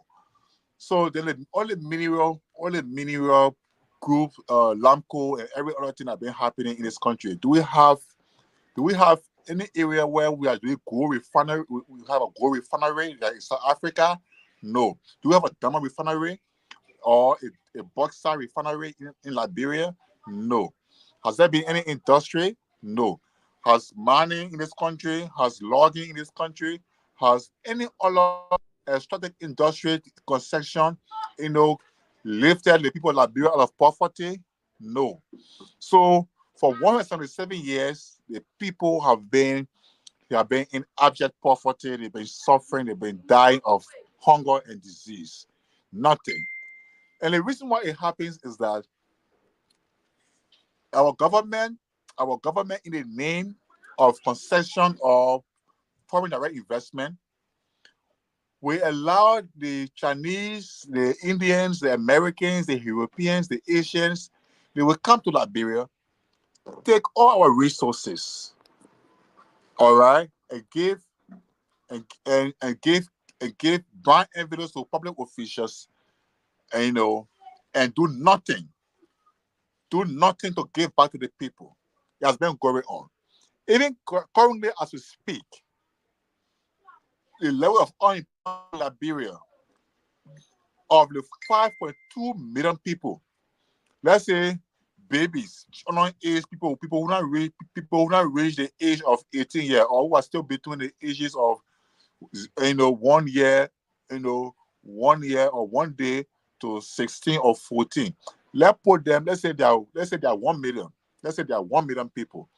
In this country, 3.5 million people live in abject poverty. They have no job, they get no employment. Now, Article 7 of the Constitution, let me read what it says here. Article 7 of the Liberian Constitution says something here, basically about what the government can do, what the government is supposed to do. All right.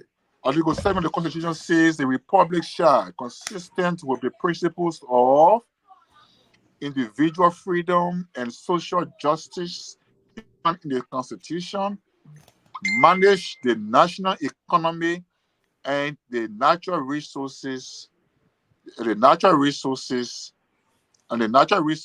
Liberia in such manner and shall ensure the maximum feasible participation of Liberian citizens under conditions of equality as to advance the general welfare of the Liberian people and the economic development of Liberia. This is the Constitution. So, when unemployment is so high in this country and people have literally turned to beggars on a daily basis, and people are even setting themselves ablaze because of hunger, they can't feed, all right? And then one labor ministry is sitting somewhere and gets paid, and people are there, and it doesn't even have a database to tell us how many countries are employed and unemployed, and and then it behooves somebody, it behooves a patriot to think of the people. It behooves a patriot to look beyond the horizon, to think out of the box. Because no matter what you do, the country is corrupt. No matter what you do, the system is corrupt. No matter what you do, the system benefits a few corrupt public officials and subjects the people into deeper poverty, into chronic poverty, into death. I mean, it adds insult to the injuries that they go through economically, and it adds water into their sinking ship. So we keep revolving, we hanging pendulum on employment. All right. So what do we do here? So for me, in my view, an arsenal material that came to this country and bought its way through a corrupt system gave Jamaica a Vigo, $75 billion Ozine, and a whooping $150,000 brand envelope, respectively, to get a deal here, and then work operating in Nima County, Grand Bassa, and Bond County. But the people cannot boast of any industrial facilities. They can't boast of any better housing. They can't boast of any better healthcare facilities. They can't boast of the best roads in the country. They can't boast of any airport at this international standard. They can't boast of any modernized railway system. They can't boast of anything. All right? And they take thousands, it takes hundreds of metric tons of natural resources from the country with zero benefit to the people. But who benefits who benefits the most part of the whole deal? The corrupt public officials, right? The executive, the legislature, members of the legislature, the people at the mining ministry, at the land and mines ministry. The lands, mines, and energy ministry is one of the most corrupt ministry. Mining agents in all the counties, wow, they report to their bosses. And you know what they do there? Oh, yes. In fact, some of them have dredges. They have dredges over the very waters. All right? They have dredges. And the money they get from these people, from the various camps, when they go to inspect, the people bribe them with gold. They take the same gold, they carry to the head offices for promotion. They go to the head offices and for cover up to protect certain people in the cartel, the whole cartel, to protect it. This has been going on for years, more than a century now, in fact. So what is the benefit of Liberians? Liberians are still poor. They can benefit for it, on a better meal. So, Patrick, in summary, what are you driving at? No, please, I'm begging you. Please, we understand here. I'm trying to let us, okay?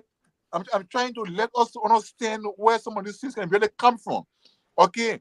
And the only way sometimes a child in university in this country can survive to get his school fees paid is to go on social media and praise or beg one senator or one representative or one minister, and as the minister pays his school fees, he becomes a praise singer. The only way he can survive. The only way sometimes you get to eat a data in this country if you're not working is to beg one public official, go up and down to his house, and if he feels for you, he give a bite to you. This is the kind of life Liberians have been living. This is the kind of suffering Liberians are suffering in this country. So tell me, so you get B Mountain over there, for example. What does B Mountain give back to the people of Liberia? Nothing. But B Mountain take tons of thousands, all right, of metric tons of mineral resources from the country. Go to Western Cluster, see what has Western Cluster giving back to the people of Liberia? Go to CVR, for example. Go see what is happening there. Go to the Sabo National Park right now. 6,000 people, are in the park. They're doing mining. All right, there's a guy who they call Daryl. He went in that park. The man took 6 kilos of gold from that place there, and then he became one of the richest guys in Liberia. Okay, go to BOPC, for example, the diamond boss there. What is happening there? So all these things there, my brother, the mineral resources are still not benefiting the people of Liberia, and the people of Liberia still remain unemployed. With Duncan and Liberians, they say right to go and negotiate as a public official for the people of Liberia. Yes, Article 7 of the Liberian Constitution gives him that authority. Besides that, Article 1 of the Constitution authorizes him as a public official, right, elected by the authority of the people of Liberia.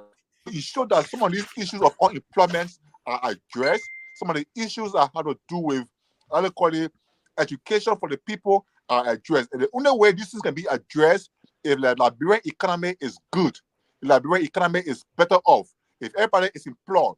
No politician needs to get somebody scholarship in this country. No politician needs to get somebody food in this country. Nobody needs to go and run behind politician to get any benefit. Because when you are working, you can afford for yourself. When you are working, your children can go to school. Once you are working, your children can go to the best hospital. So, under Article 7 of the Constitution, as well as Article 1 of the Liberian Constitution, Senator Duncan was right to go to China as a man, filled with compassion, for the people, what he goes through himself, to ask people, ask them, is there anybody interested to do business in my country? Yes. Somebody, so okay, let's go and have an understanding. If the process is not legal, Patrick, encourage him to come in, please. Patrick, you're in your talk. I will definitely give you the time to end your talk. Let me conclude. Let me conclude. I want, before you conclude, I want to help our audience here because you give you a lot of information. I want also read Article 1 that you are using as your backing for Crayton Duncan illegal activity. Let's read Article 1 for the people. It says here, all power is inherent in the people. All free governments are instituted by their authority and for their benefit. And they have the right to alter and reform the same when their safety and happiness so require, in order to ensure democratic government which responds to the wishes of the governed, the people, shall have the right at such period and in such manner as provided for under this Constitution to cause their public officials or servants to leave office and to fill vacancies by regular elections and appointments. Okay, so what is what is in here that supports Crayton Duncan illegal activity? Very good, very good. I'm glad you read it. I'm glad you read it. So the bottom line in that Constitution, there are two things, two key things in that Constitution, in that article. I mean, that defines what the people want: happiness and safety. Two words, two key words, right? Two key words: happiness and safety are the two key words. But they did not mention the lawmakers, though. They said the people. They did not say lawmakers. I come in. You see, what is the happiness of the people of Liberia? Is unemployment the happiness, for example? Is the bad economy is bad economy the happiness? No. The primary happiness of the people of Liberia is to see the country better off. Is to see that almost every qualified Liberian is employed. Every skilled Liberian is employed.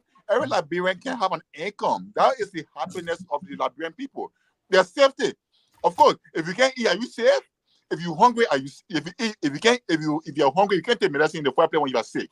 All right. So their safety matters in such a way that when they are employed, okay, when they have work doing, when they're getting income, when the economy is good, when the country is better off, when the roads are all good, when industries are built, when the whole country becomes industrialized, you know, their safety now will be guaranteed. Meaning that everybody can go and enjoy themselves. Everybody can eat good food, 3 square meals a day. Everybody will be fine. That's what it is saying there in the Constitution. It's not just about elections, but it's safety and happiness are the two key words. We should underline in there. But to conclude my thought, I will encourage Mr. Duncan. If by any way, as he said, that he didn't know that he breached, yes. If he now realized that he breached the law, then he go through the right channel. All right, remove himself from there. Remove himself. All right. There are other people he knows. He got family, he got relatives. Bring them in. All right, bring them in. Let them be a representative, or use his legal team to be a representative, so that deal can go through, so that company can come to Liberia, go and operate in those places, so that people can have jobs, so that people can start working and have food on their table, send their children to school, and pay their children's medical bills. I encourage you to go and do the right thing. One, it is not right, but for the due, our negotiation, I like it. It's good. And so, Senator Duncan, congratulations to you for thinking for Liberia, for thinking for Sinoe, and for thinking out of the box. Okay, Patrick, thank you so much. Trapper is laughing. Trapper, what's going on? You're laughing. Let me see. Let me unmute you. Go ahead. You know that I'm laughing because from the very time Patrick and I have been on this show, that I've been listening to Patrick, and he has been very objective. He has been very critical about politicians, about our leaders in this country. But with the Senator Duncan issue, I'm surprised the way he's speaking. However, I hope that will be his opinion. So I cannot judge you on your opinion. But, people are listening, people are watching. They will define why he's talking the way he's talking. But here is the issue. I think you read the entire document. I don't know whether Patrick was not listening when you were reading it. But if you were listening, or if you were not listening, then you need to share a copy with him, so that you will take your own time when you get home to read it again, digest it, understand, and come back next Thursday and give a second opinion to that. Now, while it is true, every Liberian citizen, every Sinoe citizen is hoping and praying that the government or their leaders, be it their representatives or their senators or their ministers or their superintendent or any of their sons or daughters, will go out there, look for investors, look for investment, and bring it back home to provide employment for the citizenry, so that when there's employment, when there are investment, when there are investors, when there are company, the economy will boom. It is the prayer of every Sinoe citizen, every Liberian, including my very self, who sits here on the show. But there are a few things that we Liberians, are not observing. If Patrick can agree with me, during the President Saydee administration, there were a lot of companies that came to Liberia. We have the Saint Darby that just left yesterday. We have the Pudu Iron Ore that also left. We have the BRE, the Buchanan Renewable Energy that was operating in Grand Bassa, Buchanan, that also left. We had the Atlantic Resources that temporarily closed. And when all these companies came to Liberia, we were all happy because they would provide employment opportunity for Liberians. But one of the things that happened, there were a lot of things that were not done properly and legally right with these companies when they were brought to Liberia. So while the school came, people were working, people were making salary. Some of those companies, after 1 year, after 2 years, after 3 years, the government realized that there were problems with their documents, there were problems with their session, there were problems with their MOU, and they had to close them down. Some had to even be closed down. Some even had to close on their own.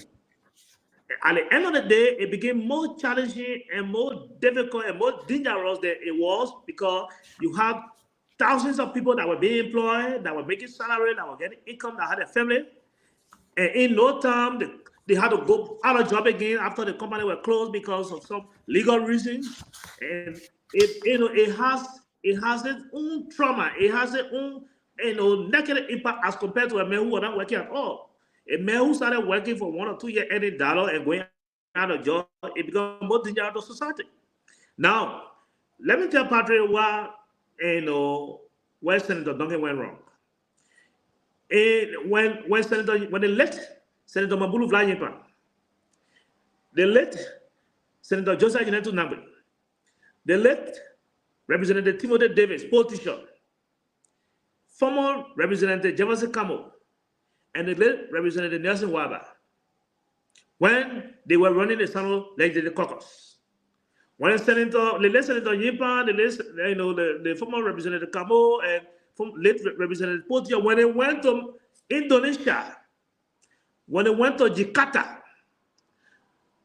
to discuss with GV or Golden Verilium as an investment, $1.6 billion investment palm oil production company that we have currently in Liberia that is operating in Southeast.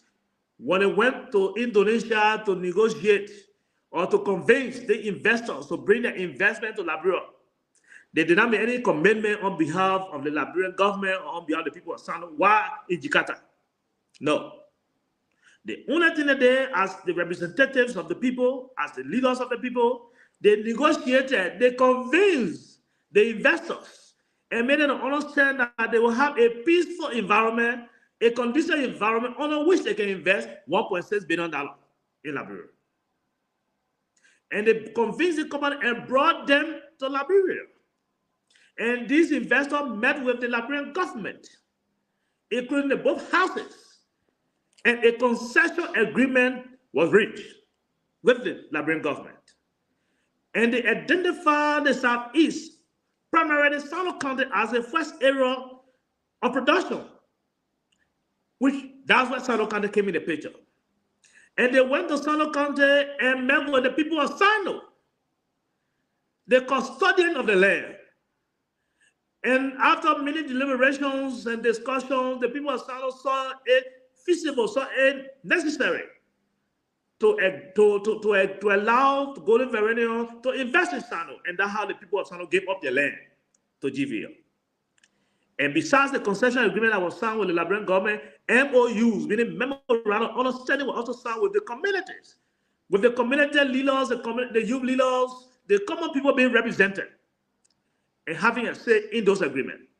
Senator Yimpa never had any percentage of share in Golden Verilium. Politicians never had any percentage of share in Golden Verilium. Jefferson Camo never had any percentage of share in Golden Verilium. None of the caucus members had any share in Golden Verilium.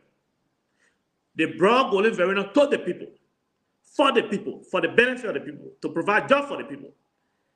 In the instance of Senator Duncan, as we discussing, he went to China, which was very good on his part.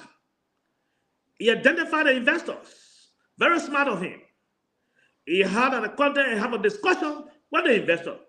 but he failed to bring them back to Liberia. He failed to bring the investors to Liberia to interact with the Liberian government.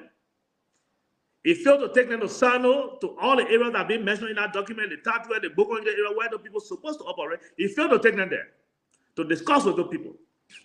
He committed the entire Sinoe County. He, Senator Duncan, he said, the people elected me, I'm the senator, so anything I do here, that anything I say here is final. Whether they hear, they not hear, I will stand on behalf of the people. And he committed the people of Sinoe. In China, he signed a document there. He did not only sign a document there, but he had 33% share. 33% share in the investment as an individual senator.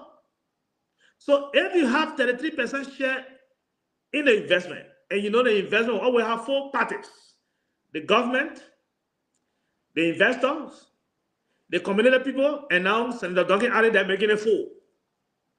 So if 4 parties are to share 100%, and Senator Duncan has already taken 33% of the share. 1% of that share will go to the government in terms of taxes, in terms of social corporate responsibility, and 1% goes to the community people where in those companies or that company will be operating, and 1% go to the company itself to have the full capacity to operate before employing some people as Patrick is talking about. So that's where the senator blundered. And that's where I think the error is, because the fact that he has committed. So the Liberian ambassador in China who witnessed the agreement, he witnessed it as who? As Sinoe citizens? Or he witnessed it as Liberian government? What are you talking about, Patrick? That was not only a bogus agreement that the senator signed, but it has a criminal intent. It has a criminal intent, and that criminal intent is to benefit a personal aggrandizement as a senator. Now the people of Sinoe. How one man taking 33% of our investment that going to the people, and you say that, Article 1 of the Constitution giving that authority? No. The power inherent in the people means that if the people now feel they satisfied with what Duncan did in China, they can even impeach me. That's the power of the Constitution I'm talking about. Why he did in China? If the people of Sinoe felt dissatisfied with it, and they really want to use their power, they can take issue with him. It is that power they're talking about. The same power they're talking about is the power that the people of Sinoe used to elect him as senator. That's why the last of former Senator T.J. and Zaza could have argued to say, we not agree. Because what? The people who have that power gave it to Senator Duncan. So, former Rosaza, former Senator T.J. could have argued the people's power in Article 1. Similarly, Duncan is the one that is abusing the people's power by individually committing the people of Sinoe in China. In China. So, the good thing that he would have done by bringing this company down to interact with the Liberian government, interact with the people so that you will have a smooth operation. Right now, as it is now, I don't even think that company might operate. Because you can just take them from China now and can't start to operating. The community will ask questions. You know that very well, Patrick. No company can just go to Sinoe country, in Bokonje, in Tatwe, any part of Sinoe and start operation without sitting with the people of Sinoe to discuss Sinoe MOU as to why the people will benefit as to taking a mineral. So I don't know whether he really wanted to bring company to Sinoe or to Liberia, because as it is, if the people have given any money upfront, I think then that's the end of it. I think that's the end of it, because where 2 men will come here, the whole country or the whole country, the ambassador of Liberia in China, who have nothing, no dealing in Sinoe, who have nothing to do with mineral agreement, who is not even from the Ministry of Mines and Energy, will be witnessing an agreement that is signed in China, written in Chinese. Senator Duncan had to be serious with the people of Sinoe. But again, Doc, for me personally, I'm not surprised, and there's a specific reason why I'm not surprised. I can remember, when you are a leader. When you speaking, when you make a statement, whether on official detail anywhere, you should know that people are around there listening. For us, some of us, we listen to leaders. Other people look in leaders' pocket when they are around there to know how many dollars coming out of their pocket. But some of us, when we are around leaders, we listen to what they say.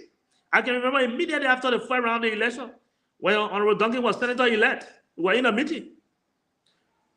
were in a meeting. Senator Duncan, Honorable Kuyo, Honorable Sampson Wea, Superintendent Chie, my barrister, Avin Visa, Honorable Noah were in a meeting. And they were I think Honorable Kuyo and they were talking about the issue of the caucus chairmanship, that he wanted to be chairman of the Sound Legislative Caucus.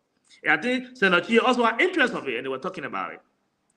And Senator Duncan, and I think it was Senator Ile, but he used a remark that stayed in my ear. He said, "But like you be on like chairman show, me, and I mean, say, well, I even say that capital building. I was thinking about how I'll go China and all the places to be looking for my investment, doing my business all around. And I mean, coming to who will be chairman, we say that capital building. That was the statement he made. It was not bad to have said you would be flying around looking for business, but I thought they're flying around looking for the businesses who have been in the interest of the people that you represent as senator. The first business deal you ever went into in 2024 after election. See how he ended. He went to China. He said, "I am Sinoe candidate. I will stand." Once you see me, see Sinoe candidate. He has stand. He convinced the ambassador of Liberia in China to witness it. He has witnessed it. So where is he taking that company now to work, and how is that company going to work? So that was a glorious opportunity. That would have been a glorious opportunity for Liberia and Sinoe. But I think the senator messed it up. Because the investors might not trust it if they come to Liberia and get the interest, because they will get interested now. The first thing they got to come and meet with the government. After already signing agreement with Senator Duncan, who say he is the government, they will now come out to Liberia and meet the real government. Senator Duncan, who presented in China as Sinoe candidate, they will now come out of Sinoe and meet the real Sinoe candidate. And they will go to the various communities to meet with them. And the new agreement will automatically cancel whatever agreement that they might have already signed in China.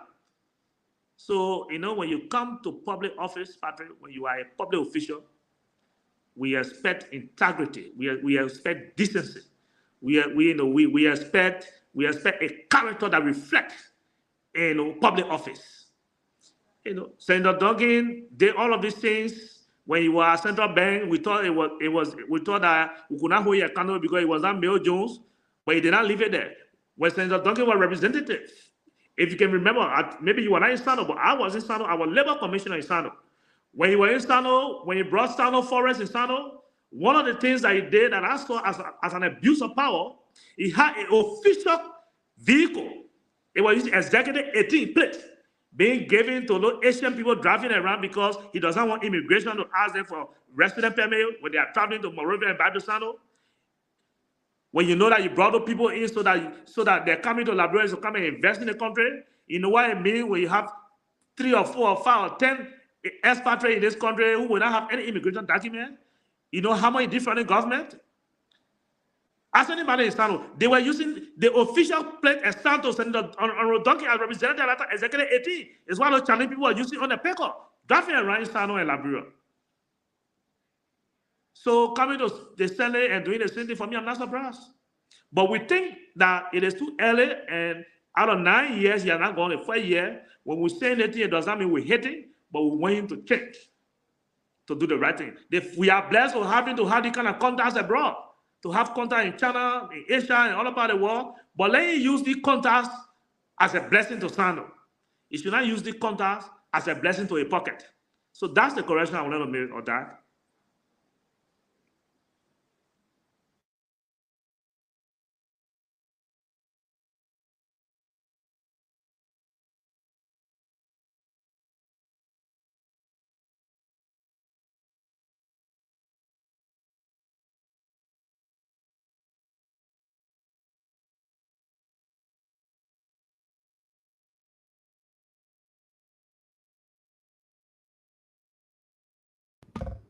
Okay, thank you for letting me. Sorry, I have myself on mute.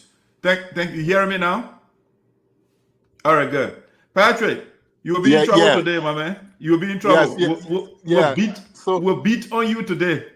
Yeah. So no, let me come in. You spoke. It's my turn. I want to allude to something, please. Yeah, I come in 1 minute. You come in. I want to allude to something. Okay. Chris made very good points. Again, as I said, I'm not in support of anything that is in Namica, that goes against the law. But the fact that it has some good intent, to reduce unemployment. It was a good one. Secondly, like he said, that's not Duncan's bad side. Okay, the leaders in this dispensation, they love the pronoun "I." They don't like "we." So, for instance, when Sinoe Forresting came about, he did not bring it to his caucus or to a colleague. So, say, gentlemen, I caught a big fish while I was fishing, or I caught a big animal while I was hunting. That's a situation. So, can we work on it? Also, now we're listening deal also. So, I think he has to go back to the drawing board, or he has no deal at all. But I think that is a bad side actually when it comes to single-handedly working on issues and leaving your friends out. All right, Patrick. Thank you. I'll put you on mute. It's my turn. Since Patrick started the law, let's start the law as well. Like I was saying, Patrick, from the beginning, we got 3 branches of government in your country, which you mimic, copy and paste it basically from the US. And so the executive has certain functions, the lawmakers, they have certain function, and the judiciary, they got certain functions. One cannot do the job of the other. What Crayton Duncan did is the function of the executive. That's what you're doing right now. Because if you read Article 57 of the Constitution, it says it clearly. The president shall have the power to conduct the foreign affairs of the republic, and in that connection, he is empowered to conclude treaties, conventions, and similar international agreements with the concurrence of a majority of each house of the legislature. It says it clearly here. All right. So it's not the job of Crayton Duncan to go out there and look for jobs or companies. It is the job of the executive. Now, if you look at what is displayed on the screen for you, all right, what is displayed on the screen for you? It says it clearly. The mining law of Liberia. It says it right there.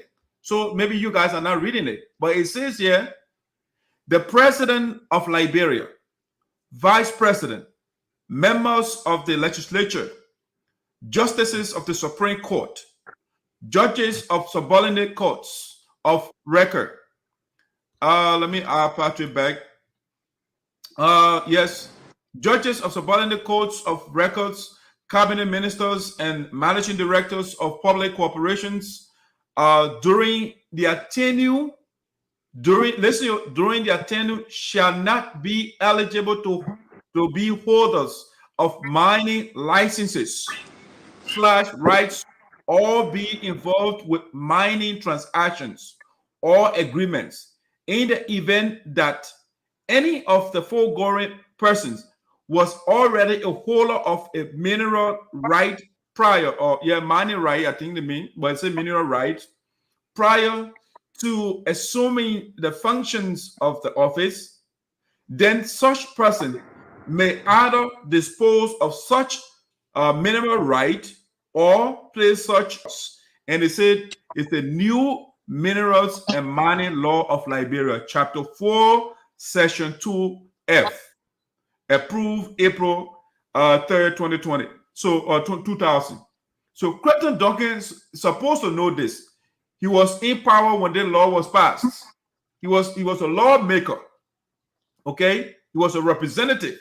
So Crayton Duncan cannot tell us he does not know the law.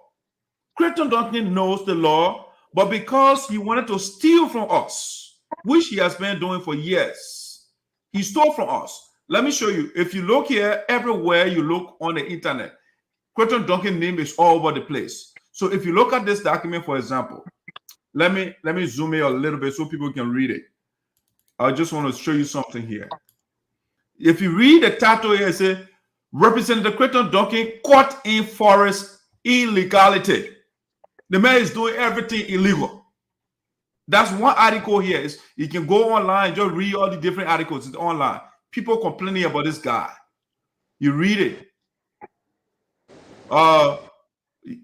Let me see the line here. Representative Crayton Duncan, District Number 1, Sinoe County, bar labor practice for allegedly refusing to pay people that work for him. This is one article right here.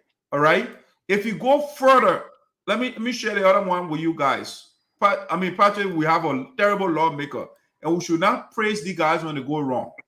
It is not Crayton Duncan's job to go and sign agreement out there with anybody. It's not his job. It is not his job. He's supposed to know, but because he's a crook, and like Kristen rightly said, the man does not. I mean, he said he's not going to sit in the Capitol building. He will be out there hustling to steal, so he can be the richer man in Liberia. That's why he's in the Capitol building. He's not there to serve our interests. Let me show you the other article right here where it says. I want to share this quickly right here. Let me go here. Let's share this one. Let's see from this side. I'll make it okay. Let me show the text to you. What it says here. This one is frozen. Let me see. Well, I can bring it down. But it's not allowing me to allow me to do this. But this one is talking about Crayton Duncan marketing the logs of Sinoe County. Our logs. He carry a company over there and they're looting. Everything is on the internet of this man. Crayton Duncan, we told you guys during the campaign that this is not an honest man to elect as representative or senator for Sinoe County, because he does not have any record in the first place. He went over there and say he barely bust tab or just to fool people so he can get to power and run the different. You know what the guys did to Bill Jones when you are the central bank? He duped the man. If the man can dupe the bank governor, who can he not dupe? He took the bank governor and left the man. He was with TJ. He and TJ, they could not get along. They went apart. Okay? So this is the terrible man. He will not see this man in the Capitol building saying something about the people of Sinoe County, putting forth an idea for the people of Liberia. No, he is nowhere to be found. And that's why during the campaign, how we used to call him a foreign lawmaker, because he does not sit in the Capitol building. Crayton Duncan is always out and looking for deal. He came to the U.S. here. He went. They invited him to the USAA, United States Association stuff. He came there and lied to the people. He said he will give them $6,000. Up to now, Crayton Duncan cannot pay that money. He just goes around and does all these shady and criminal stuff. And that's what Sinoe County is not going nowhere, because we have the wrong people in the Capitol building. Patrick, I want you to listen to a little bit of this, right? A little bit. Let me share this. It's horrible. When I listened to it yesterday, listen to your senator. Let me play this so you can listen to him. When Martin Colley was embarrassing him yesterday. Let's see. Let me share this. You see. No, embarrassing the guy. Let's see. Let me get my audio activated. Resources. It means he's a competitor in the sector, as China Union is, as Asilo Meter is, MNG Gold Mine, and other competitors. So who does oversight? Okay, so let me fast forward to you. But Martin, let me ask you a quick question, because the panel want to jump in. The budget. That we don't have money in this country to make sure things are done for our people in the rural areas. And also sat in the embassy and enter into an agreement, company limited. So the senator runs a mining company also. And the name of this company, is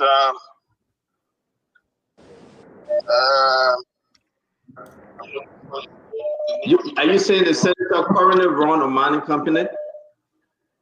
Yeah, it's in the agreement. Okay, can you hold on 1 minute? The senator is calling. Hold on 1 minute, please. Don't hang up. Okay.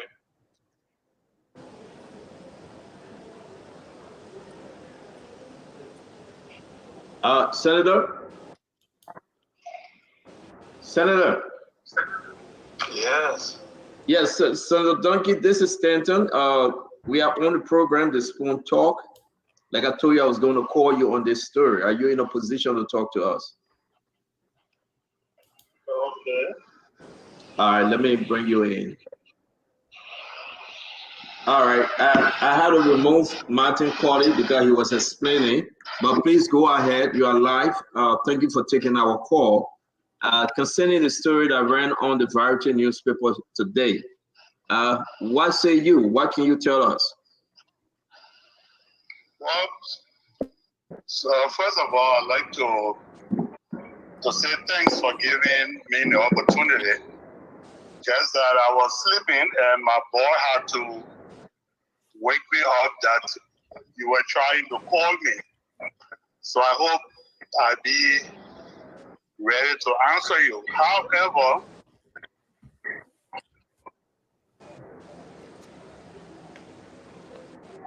go ahead, Senator.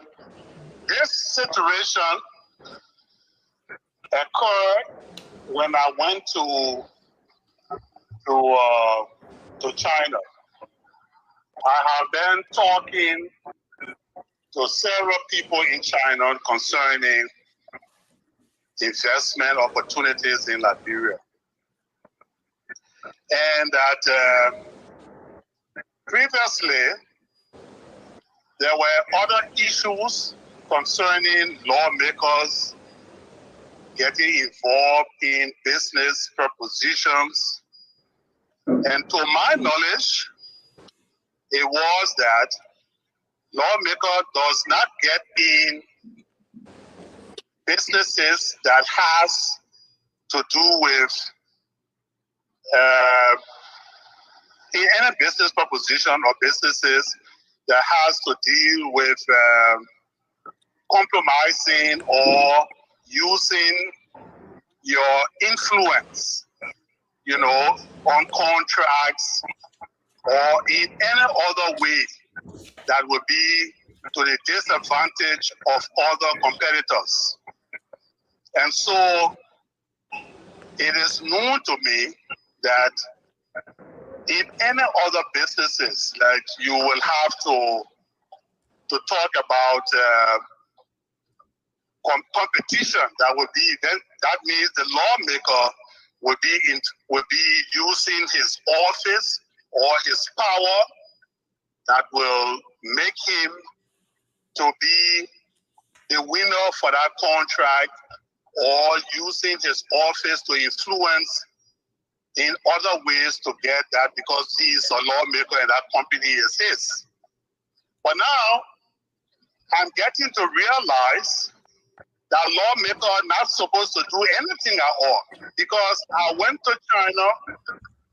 I even went, when I met this gentleman, instead of having some understanding with them privately, I took them to the Liberian embassy and met the officials of the embassy in China, our diplomatic officials, and introduced these guys to the embassy, and also sat in the embassy and enter into an agreement on my land, which I have, that has mineral deposit. Now, people will say, you know, Liberians, many people will just say, oh, you need to know, you have to know. Well, that's another situation there.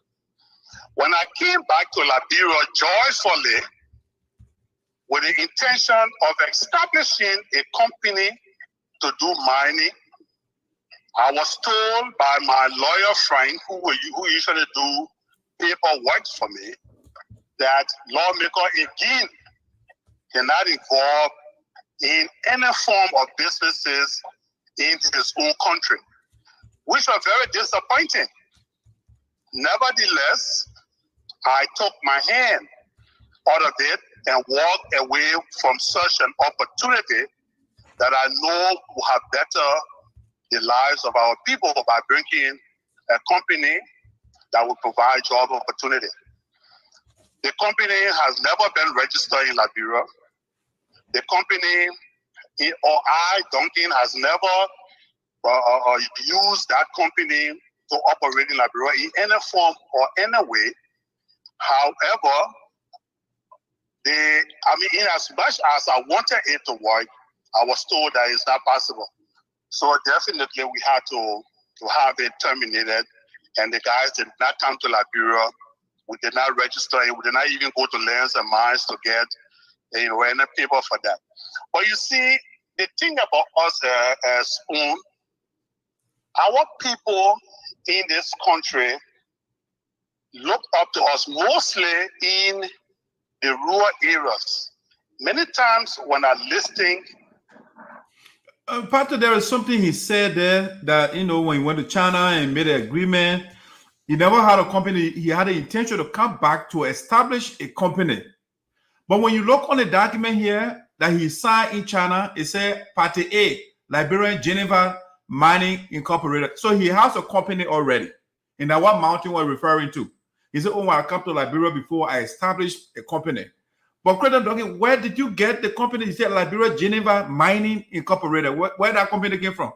If you had not already had a company when you went to China and you were deciding when you come to Liberia before you establish a company.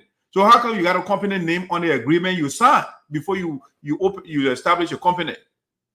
So this man is a crook. He lied.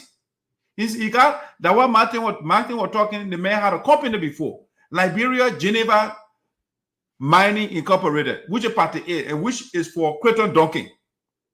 And that's the same company using in Sinoe County to go. And you talking about, so you want to tell me, Patrick, the man is telling us that, say, for example, because he said you are bringing the company on his land. So the land he's talking about, Bongo Jide, is for Crayton Duncan, because that he says his land, to use his land. So Bongo Jide is for him. Tatwe is for Crayton Duncan. Sankwa is for Crayton Duncan. Cape Mount is for Crayton Duncan. So think about it. This guy is a crook. He's a criminal. The man is selling our company. He said he owns Spoon and he's saying my land. So Crayton Duncan is telling us that Bongo Jide is for him. Cape Mount is for him. Sankwa is for him. Tatwe is for him. Imagine that. Imagine. Mention my land. He said that on Spoon Talk. I'll write it down. He said, I'm getting ready. I'm getting to realize that the lawmaker, the lawmaker is saying, getting to realize that, he can't do such thing. I enter into the agreement, he said already, and say, on my land. On my land? So Crayton Duncan says, Sankwa is for Patrick. The last time you checked, Sankwa is the property of Crayton Duncan. Is Cape Mount the property of Crayton Duncan? Okay, yeah, he said Cape Mount because these are the places he put there. But he said my land. You see, Bongo Jide, maybe you guys are in some Bongo Jide for Crayton Duncan. A statue for Crayton Duncan. All right, this is the man we have. This man is a known criminal. And that's why for me, I have told you guys, I have my position is unequivocally clear. These American Liberians, they are looted our country for 133 whopping years. Why do we still put the men there? And the man cannot even speak once in the Liberian Senate. When you were representative, he did not speak. There is no video out there where Crayton Duncan is advocating for we, the people of Sinoe County. And we'll put in the Liberian Senate. And people just confirmed to us that the man was saying, I ain't got time for chairmanship. Me, I want to be out there and hustle. So that's the hustling he's doing. He said, on my land. But on his land, and the tattoo is for Crayton Duncan. The citizen of Sinoe County. This is a new revelation. Tattoo is for Crayton Duncan. Bongo Jide is for Crayton Duncan. Kema is for Crayton Duncan. Think about that. Think about it, and you say, the people are suffering, so you should break the law. Crayton Duncan, you have your responsibilities. The Constitution gave you responsibility, what you can do and what you cannot do. It's just simple logic or simple common sense.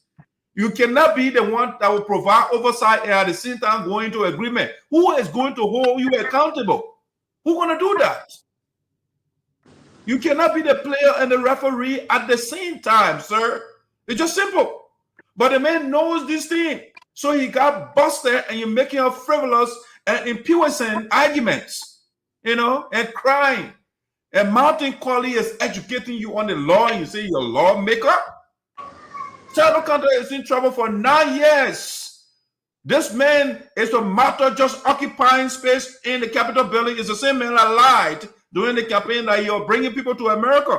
And he had that national campaign and he made children to leave their town with the villages in Sinoe. They went to Monrovia to do whatever his static class he said he's doing. People paying money, they're suffering. And you tell them to go to Monrovia, they took the high-end money just so that Crayton Duncan can make news. And that's the man we have. And so we continue to worship the BM. And that's why I fundamentally disagree with Patrick. When Patrick says, oh, the people are suffering, and Crayton Duncan can go do some illegal stuff out there so he can bring jobs to our people. No. What is not done properly is not done at all. We don't want somebody because our people are suffering and you go bring shady, you go strike a contract, sign the contract, and you get 33% share. And then the company gets 67. Okay, like Pablo pointed out, what does the government get? What does the people get? What are we getting in return when you and the people you got 33? This time around you carry on because the first article that was published by Front Page Africa, he got 12% in the company. But this one, he up it, he carried to 33% because he's the owner of Tatwe. He's the owner of Cape Mount. He's the owner of Bongo Jere. All those things important in the document. And he's saying on Spoon Talk, I'm bringing them to work on my land. I mean, trouble you guys live in Sinoe. Is Bongo Jere for Crayton Duncan?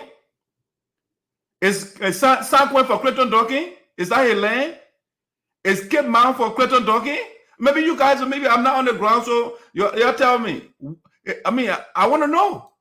You're explaining. Let me bring Patrick on. Patrick, tell me what Bongo Jere is for Crayton Duncan. Cape Mount is for Crayton. Sanquin is for Crayton Duncan. Tell us, please. Okay, so the only place I know that belongs to Crayton Duncan, a minute portion of that land, which I know belongs to Honorable Duncan, is Lexington, right? On the left side, I think right side of Dew Mason's house. All right, so that piece of land from his mother's house going to the waterside way, that small little portion is the only land that I know belongs.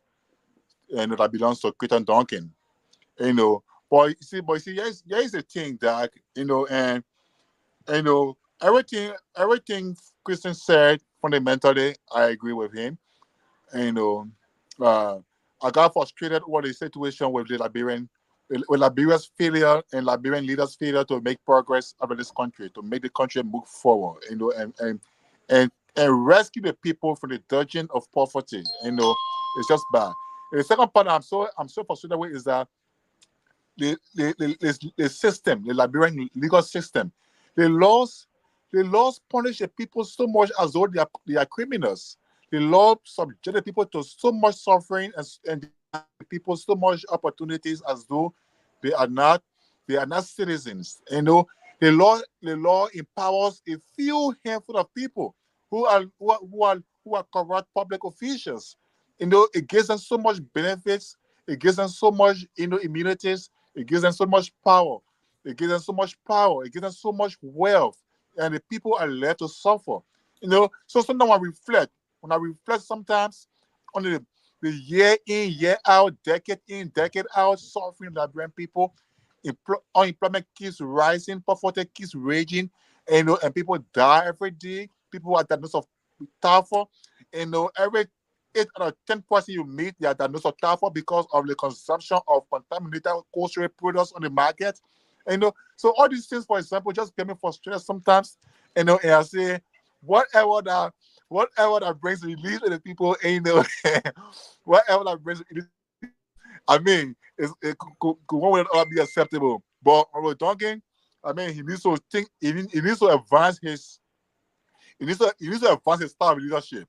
When you go hunting, if you live in a town, if you go hunting and you kill a big animal, there's this song in our dialect, Wasiato song. I like it. I like it so much. The hunter went to hunt in the town. He killed a big animal. Then he pretended as though he killed a human being, And he came back to the town and said, "Oh, my people, I can't help me. You know, I can't human being. I can't tell me." And so when you live in a town and you go hunting and you kill a big animal, the people who live in that town, you first of all you come back to them to tell them, your friends, to tell them, you know, the Sinoe Forest thing started first, but people politicized it. But it was a real issue. It was a real issue with single-handedly breaking a concession to the county without even convening a caucus meeting. All right, he didn't convene. He didn't bring a friends together. Say, gentlemen, I went to China. I caught a big animal. I caught elephant. In fact, I killed an elephant. There's the elephant. How do we go about butchering the elephant there for the benefit of people? He didn't do that. The forest, Sinoe Forest started operating. Now this one again, it could have been a good deal. For example, Councillor Chie is a lawyer on a caucus. He's a lawyer, right? So the first thing you would do as a reasonable lawmaker who means well, as I think he does, and we come back to the caucus and say, gentlemen, I saw something in China that will be good for our people in Tatwe, our people in Bokunjide, our people in Sakwe and other places. Something is good, but please, here is it. Can you look at it? Have an input. Look at it for me. Look at it. That's only. Councillor Chie, I believe, in my opinion, Councillor Chie, as a lawyer, especially a corporate lawyer, I believe we are advising Mr. Duncan as a Walla, the issue of 33% share that he tried to take, whether it would be advisable or not, or Councillor Chie will advise him or gather him on the law. All right, saying doesn't know the law, and I agree with him. He doesn't know the law. Councillor Chie will advise him as to how he should go about the whole process, or they could form a delegation as a caucus, go to China, go and look at the issue there, come back to Liberia, engage plenary, engage the legislature.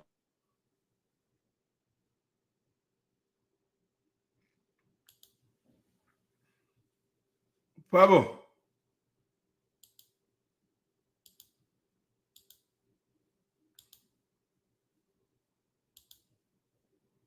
All right, guys. Off the connection is bad. Maybe they'll come back again.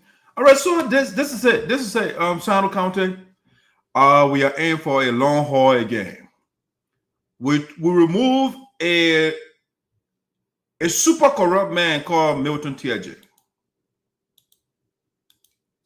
Let me see something here. We remove Milton Tiaje, and then now Crayton Duncan is in. Crayton Duncan, or if you like, Milton Tiaje corruption at the time was domestic. It was limited in the country. But now Crayton Duncan corruption is going international. The man is selling our country to Chinese, selling our gold and diamonds, munition, and copper and silver and everything else. And Crayton Duncan is telling the people on Spoon Talk, oh yeah, the country I made, the land is my land. But then he listed Bongo Jide. He listed Tatue. He listed Sanquin. He listed Cape Mount. Oh yeah, those lands are for Crayton Duncan. The guys, the American Liberians, they see Liberia as their personal property. So they can go anywhere and negotiate deal and tell Chinese and tell the Americans and tell the Russians, yeah, this is my land. You can come and suck the resources out of the country. Go ahead and do so. Tribal, welcome by and wrap your thought up, man. Let's call it your day before I get in my esoteric move here. Let me get you off mute. Go ahead. Thank you, Doc. And I think this will be my final comment on this because we're almost 7. We're not gonna we are not to waste our time on something that the senator intentionally did. And to have gone Spoon to say he didn't know that lawmaker should not do the lawmaker should not have done it. He was representative for 6 years, and now he's senator. So if you say he's not know, they don't know what lawmaker he is, because those are things that you should be aware of. Lawmaker, you should know the law. If you don't know the laws, then what law are you making? How do you perform oversight? But I think it was intentional. And my only fear with what the senator is doing in the continent of Asia, because he's not just in China. Now, this document we discuss is in China, but he's in the Philippines also. He's in a lot of countries there in Asia. I'm just afraid so that tomorrow it will not have a future implication on other Sinoe leaders that might want to venture into business in Asia, where after he have met most of the investors in Asia and damaged the image of Sinoe, tomorrow other Sinoe leaders might want to go to Asia and to meet some investors, to bring investment by, and they might use this scenario as a reference.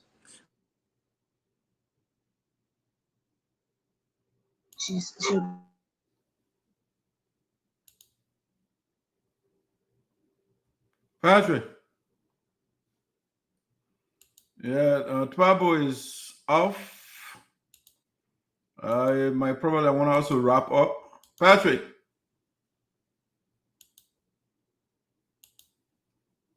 Patrick, I want you to unmute yourself and give your closing comments.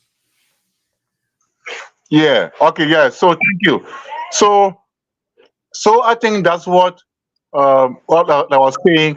That's what a responsible leader does. And, you hustle. Come and brief your friends. Come and tell your friends because teamwork makes a dream work. Okay, so you come, you brief your colleagues. Oh, I will know one, or where, or queer, or some Councilor Chie. There is a situation right on here. What do you think? What is the way and pleasure? What is the will and pleasure? They could advise. But the issue of personal investment, personal business interests, I think that's where our Duncan is having a problem. But really, his intention to go and lobby for concessions or to lobby for opportunity for Sinoe is a good one. I admire the intention, but he must do it in the confines of the law, and he must do it in consultation and collaboration with his colleagues. All right, he must do it in line with the people of Sinoe who elected him, so that when it backfires, at least there could be some reasonable justification. Wait, hurry, you come back. Sometimes it won't be good and it won't look good for you. And so, thank you for the show, Esoteric. It was a good one. Thanks to Chris for his. I was slight disagreement on on what I said earlier, but I think, he understands from where I came from, from where I spoke.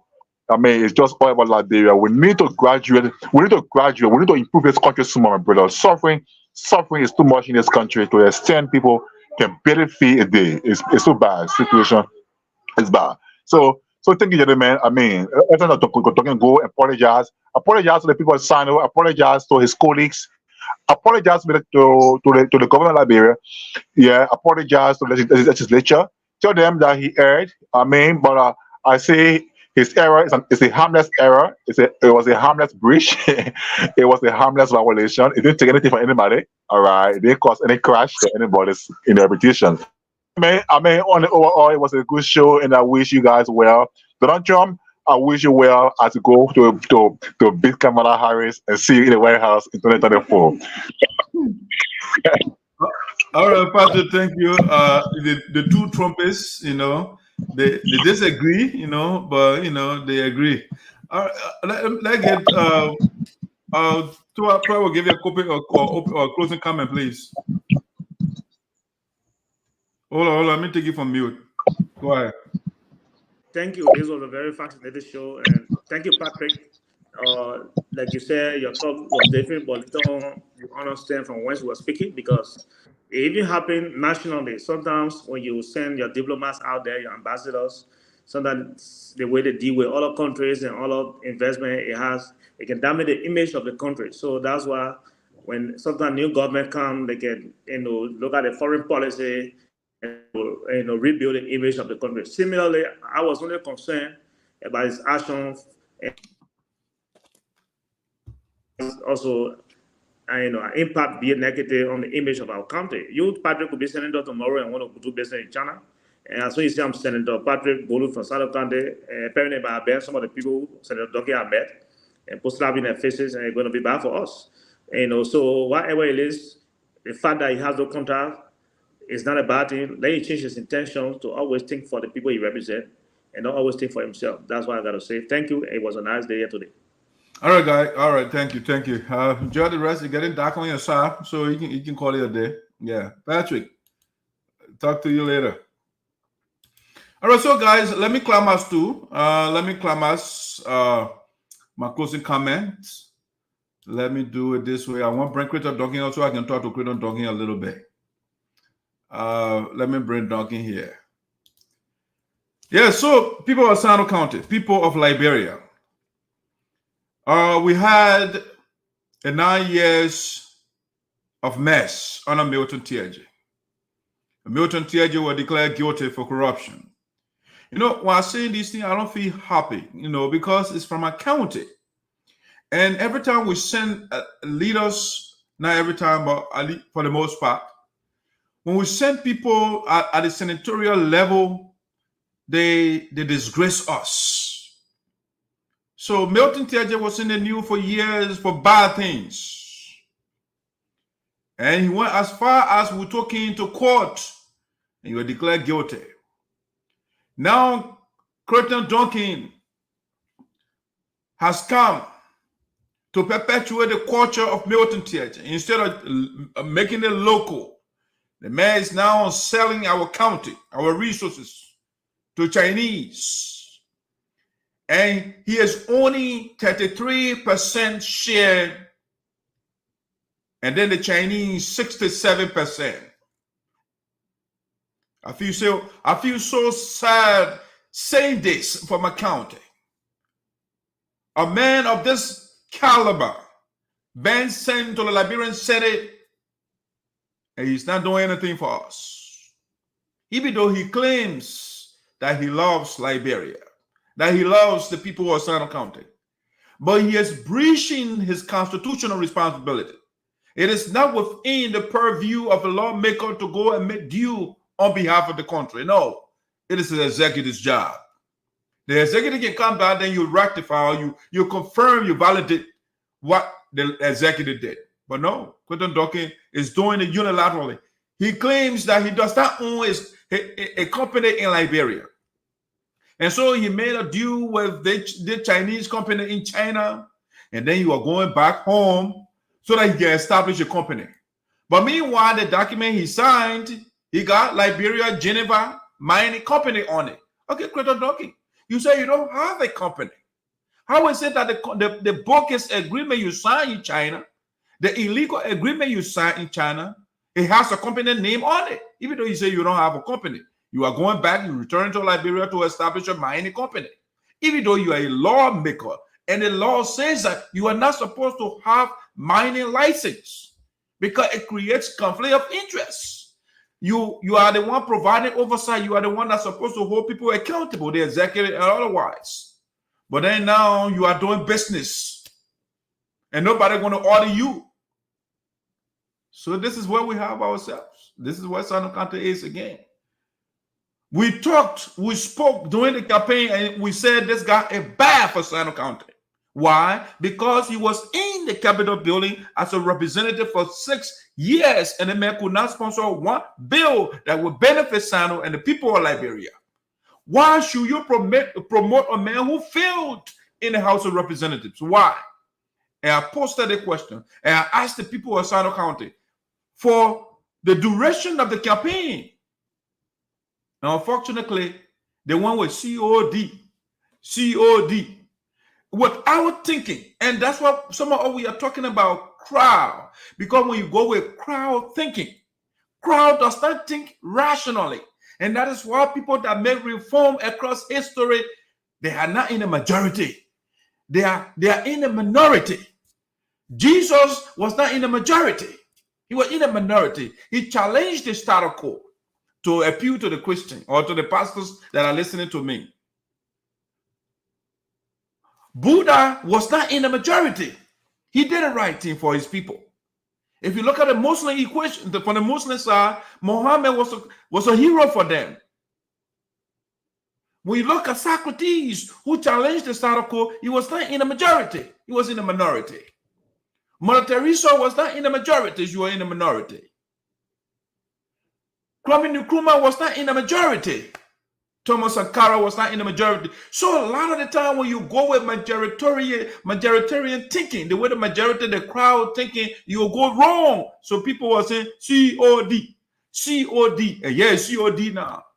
You know what the C for? C for criminal. That's what C is for. D is for devil. All right? And so you got the criminal devil. And you put him in the Capitol building. He did not do anything for you in the Liberian Senate. He's a lawmaker. He did not make one law. He never called anybody one day. The lawmaker, the people that are still in Meton one day they say, oh, come for hearing. When you are superintendent, what did he do with our resources? No, he never asked any question. And so he telling us, oh, you know what? The Chinese company I was bringing, they were coming on my land. Oh, okay. Because Duncan got Bongo Jide, that land, because the way he put in the paper. Bongo Jide, if for Crayton Duncan. Cape Mount is for Crayton Duncan. Sanguine is for Crayton Duncan. These are the things he put on the paper, right here. Number 1, Sanguine. Number 2, Cape Mount. Number 3, Bongo Jide. Number 4, Tatue. These are the places he listed. And he wants sponsor. He said, oh, they were coming on my land. Oh, these are Crayton Duncan lands.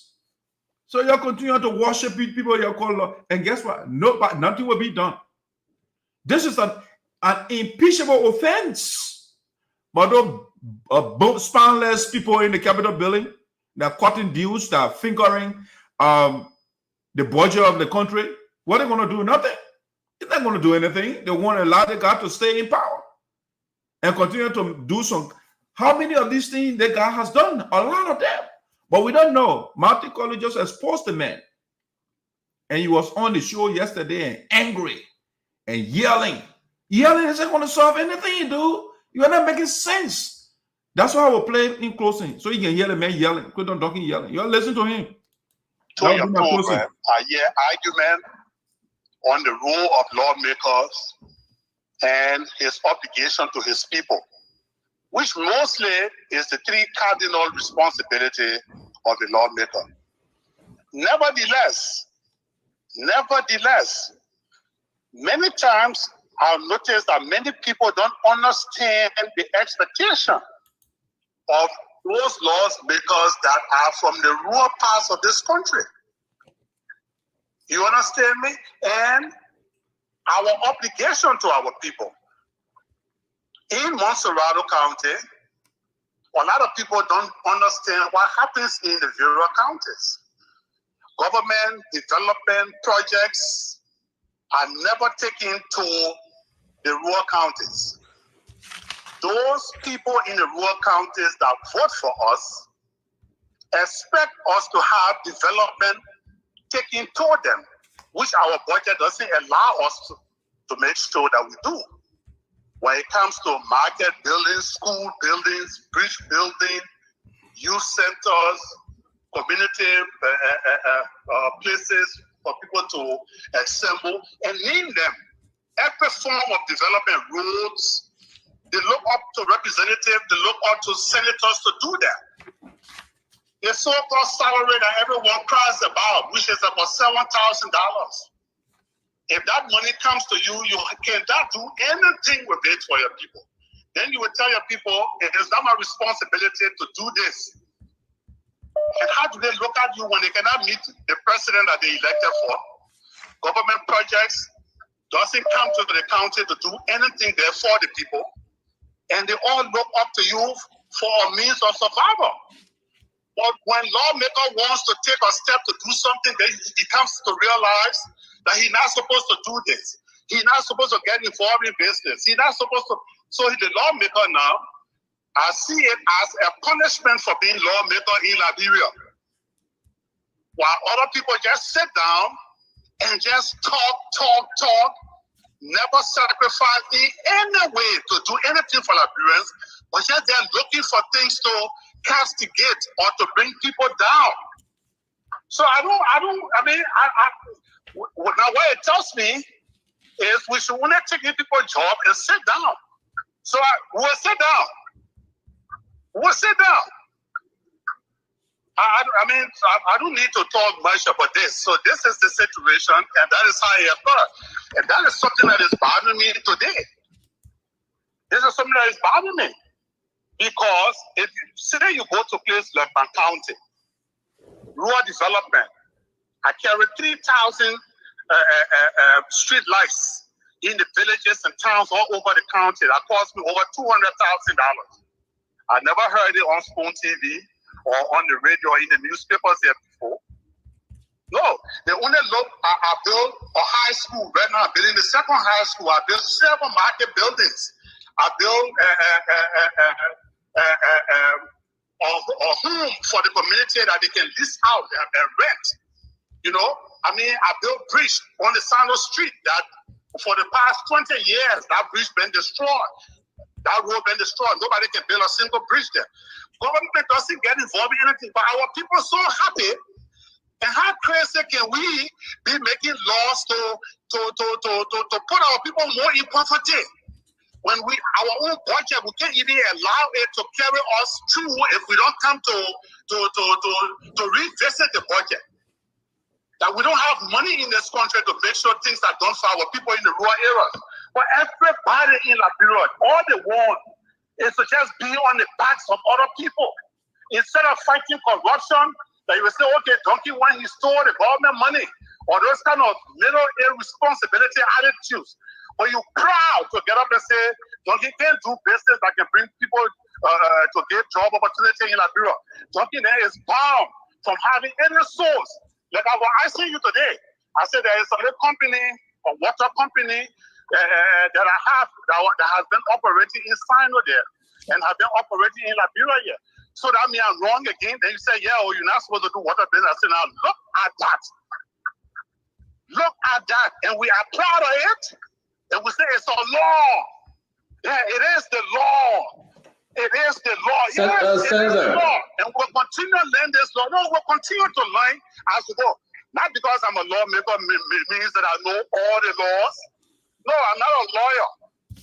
But the way in which people are happy for tying people who have opportunities to do things, and other people are happy over it.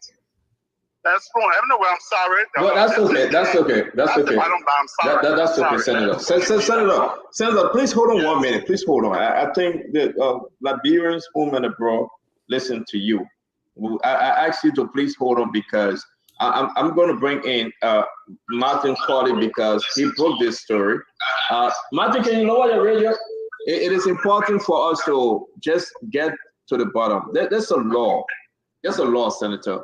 I know you're not saying that you're mad at the law, that you're a senator now. A person whose application does not meet the requirement of this law, the president of Liberia, the vice president, and the member of the national legislature, justice of the Supreme Court and judges, subordinate code of record, cabinet minister, managing director of public corporation, blah, blah, blah. But you fall under what they call members of the national legislature. Are you getting mad because we're flagging it, because Martin Corley flagged it? Or you getting mad because it's the law? Yes, you know, I'm not mad. I am just getting displeased over the fact that people like lawmakers cannot take a step. You know, I will bring that. I will write the national legislation on that.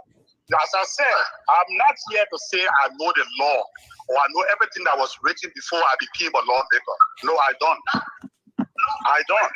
The only thing I'm saying is that the way other people are joyful about this issue and are happy that yes, these things are there, that lawmakers are not to do them.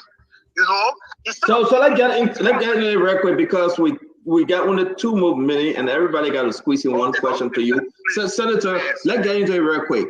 How far did you go with this company? Did you obtain a mining lesson from Ministry of Land, Ministry of Mines and Energy? No. No. Let me be frank with you. This discussion was held in China, which I gladly did not want to do it alone, thinking I was doing something very good. I took these gentlemen and carried them to our embassy. But after I came home and went to tell my lawyer to go and register the company in Liberia, That is when I was told that we are not having the right to do investment in Liberia. Do you own any Senator, do you own any mining company right now? No, I don't own. Okay. In any way, I don't have it. Okay, hold on 1 minute, Martin. You have the senator on the phone because Martin's saying that you own some other mining company. I hope we can just is Martin, you are live? Talk to us, Martin. Thank you, CEO. The conversation is very, very important. Let me extend my greetings to the senator of Sinoe County. You know, CEO, these are very critical times. It is unfortunate that a certain lawmaker, right, who should know his functions in line with the law, is now claiming ignorance to the law. There is a legal parlance that says ignorantia juris non excusat. It means ignorance of the law excuses no man. So the law is very clear. It is good that the senator has admitted. So our investigative findings are not just accurate, but very lucid. The Liberian people need to understand one thing, CEO. The country is a country of laws.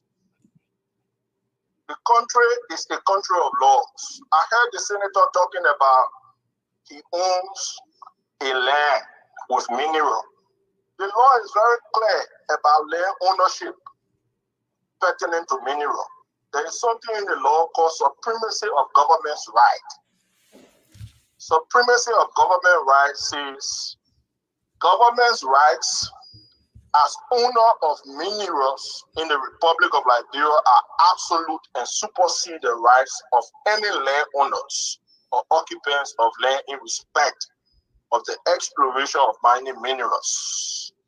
So government has absolute right in as much that particular land has mineral. So the senator does not own the land. It's owned by the government. We have to set the record straight. Okay, so let's come back to this because sorry that I make this story the last story and we woke the senator up. Can you wrap up now? The senator saying he got no ownership in any mining company. So let's go to the agreement. The agreement is right in front of the CEO. Yeah. Put it on the screen that the Liberian people read.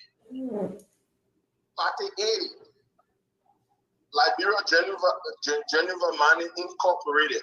Party B, Nimbo Greenport International Trade Company Limited. So the agreement has two parties. If you look at the signatories, the senator is signatory A, and signatory A is Liberia Geneva Mining Incorporated.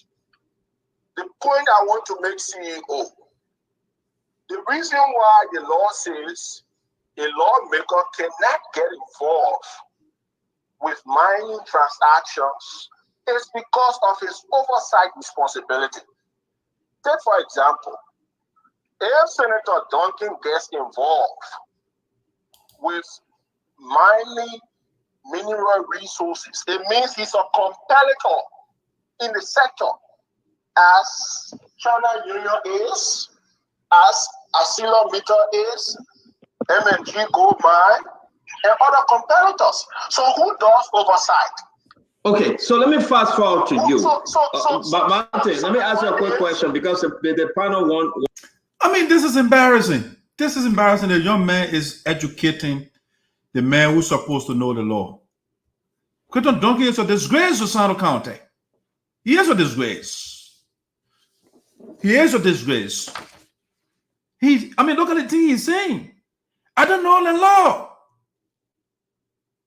I don't know what was written in the law before I got there. Sir, it is called preparation. If you want a position, the first thing you do is to read about that position. So you were a lawmaker for 6 years, and you could not familiarize yourself with the law. You could not read the laws that were made before For 6 years, you could not do that. And as a senator, you had the audacity to say, I don't know everything in the law. Why you got all those staffers around you? That's why you got the staffers to do the research and familiarize you with the law. That's why you got all the people, they were just there in your office to occupy space. You got 16% or 15% assigned to you. You got research team and different things. So if you want to go out there, for example, to look for an investor, put your team to work. You say you have your lawyer. First, ask your lawyer questions. Those are things you can do. But no, Crayton Duncan knows these things. He knows. But he's a crook. So he got busted and he claiming ignorance to the law. He doesn't know. And Martin Colley is educating him. This is an embarrassment. It's pure embarrassment to us. We'll put somebody in that place who is a crook. Crayton is a crook. So we'll change the word Crayton to crook. That's what he is. The man is telling you supremacy of law. He said that thing before when he came to the USA. I was driving it around. Oh, I said, oh man, where you got to go from? Oh, I discovered gold on my land. And now the young man is educating us. He educating him. No, sir. There is something to call supremacy of government right. Once you discover mineral on your land, automatically that land not for you anymore, for the government. So the mineral that Crayton Duncan claiming is not for him, but for the government. Okay? So we are in bad shape in our country. He said, the man is a lawmaker. He making law. He said, government developments don't go to rural county. Okay, what are you doing in the Capitol building? What are you doing when government developments are not going to the rural counties? What are you in there? I thought it's your right. It is your responsibility to advocate for development to go to where you are from, whether rural or not. So what are you doing, Crayton Duncan? You had the audacity to say that. Oh, who makes the government? Aren't you one of the major players? And you are telling us, oh, the rural counties, they don't receive developments. Why did we put you in the Capitol building, Crayton Duncan? If you get advocate for development to go to our county. Why? Why is Crayton Duncan there? He also said, something there, so-called salaries that the people, they cry about. See the arrogance that man exudes. So-called salary. Crayton Duncan, if you call their salary so-called, why are you still in the Capitol building and receiving the so-called salary that people are crying about? Resign, Crayton Duncan, if the so-called salary is not sufficient for you. Crayton Duncan should resign from his position so that somebody who respects, who needs that salary can have it, who is ready to advocate for Sinoe County can have that money. And that Crayton Duncan who will call this so-called salary people are crying for. You see, these are the people who have. They have no respect for the people. When they get power, they get drunk. They are intoxicated with power. So they say anything. Crayton Duncan also said, he said when you become lawmaker, I see it as a punishment. Crayton Duncan, it's not a punishment. You got your function. The law is clear, the Constitution is clear, but just because you are not reading, you are not punished. You got a lot of power. You got a lot of authority. But because you are not reading, so you don't know your functions. Okay?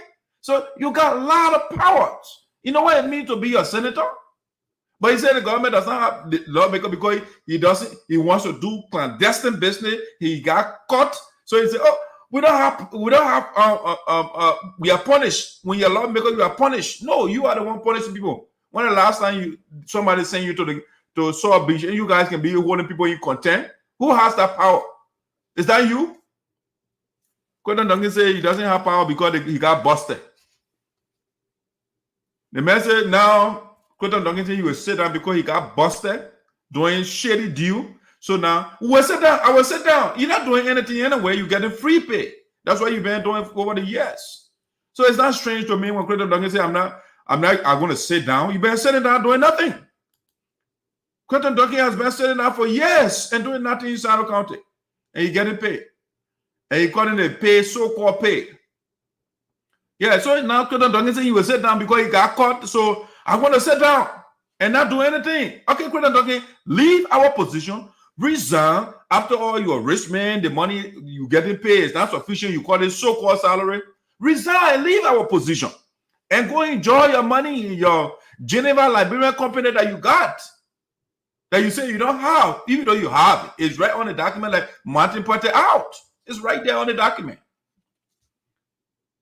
The man said he bought 3,000 street lights in Sinoe County. All right. The people of Sinoe County, they are listening to me. They are on lights 24/7 in Sinoe County. These are the lies they carry around. Liar. The man's a liar. 3,000 lights in Sinoe. After all, where you get the money from? Where they took Crayton? If it is true that Crayton Duncan put 3,000 lights, I know that light bulbs you're talking about, or the light poles, or what are you talking about? 3,000. Where in Sinoe County you got 3,000 light poles? Where? Morovia get 3,000 before Sinoe will get 3,000 lights? These people, they just get on radio and talk nonsense. They lie to the people. You are under the tutelage of Milton Tiaje. So I'm not surprised that he's lying like this. He's a liar. These guys have no integrity whatsoever.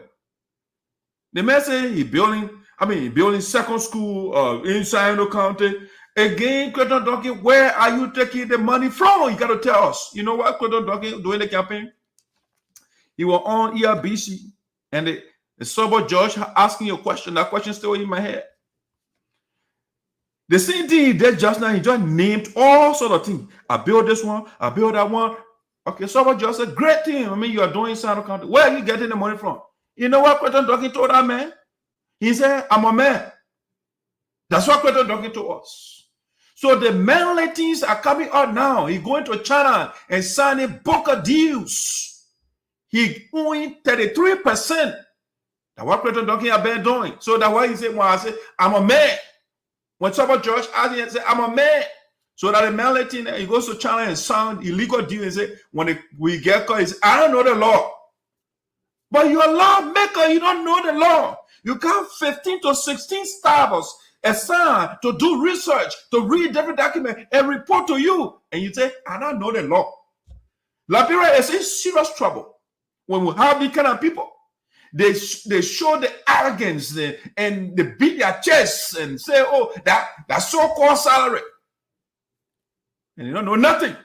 Nothing they don't know. They just beat their chests. They talk down to people. That's what they do. Another thing is say, yeah, you build bridges. You know what it takes to build a bridge? It's a lot of money. Oh, maybe, in the contest of Liberia, maybe I'll take you from the Western contest. Crayton Duncan, put few people together, they know that antediluvian way of doing things, the antiquated way bad thing, where the people will take the sticks and a bunch of people will be holding those sticks and put it over the river. That one he called bridge, I think. But you know how much it costs to build a bridge? Oh no, the man has the logging company that he carried to Sinoe first. I'm quite sure. When he got 12%, maybe that they build the bridge for him, I think. But these things, they are not shown. Tell Crayton Duncan right now, we are in the age of iPhone and Android, all the different devices. Let it show bridge to you in Sinoe County, where you will see it. We are not in, the days of Charles Taylor or before Charles Taylor, the way you don't have cell phone. We are ignorant. We are in the technological era right now. When they say, let it show it to you, they will not do it. Or when you see those things they are talking about, you want to cry. That man said he went to school in the US here. And he saw how the people do things. He said he studied political science. And he told you, I don't know the law. CJ. People can't do business when a lawmaker, I can't do business. Crayton Duncan, tell me which lawmaker you seen that got business. Personal business, why they are in the people's office. Show me one lawmaker. The only place that thing will happen in Liberia because you guys are so corrupt to the point where you abrogate the law, you break the law flagrantly. Any way you want, nothing can be done. Nothing will happen to this man. Yeah, if they're in the US, Crayton Duncan will be out of power. I can remember Anthony Winter, a representative representing one of the district in New York. The man sent a half new picture to his high school student. That man was removed by his college. But here is the man going to a foreign country, signing document on behalf of himself. And he said the land is his, Sanquin, Cape Mount, Bongo Jile, Tatue, Crayton O said those are our lands. He signed a document. They cut. The man said, oh, they're not fighting corruption, but you are corrupt already. What you are doing is corruption.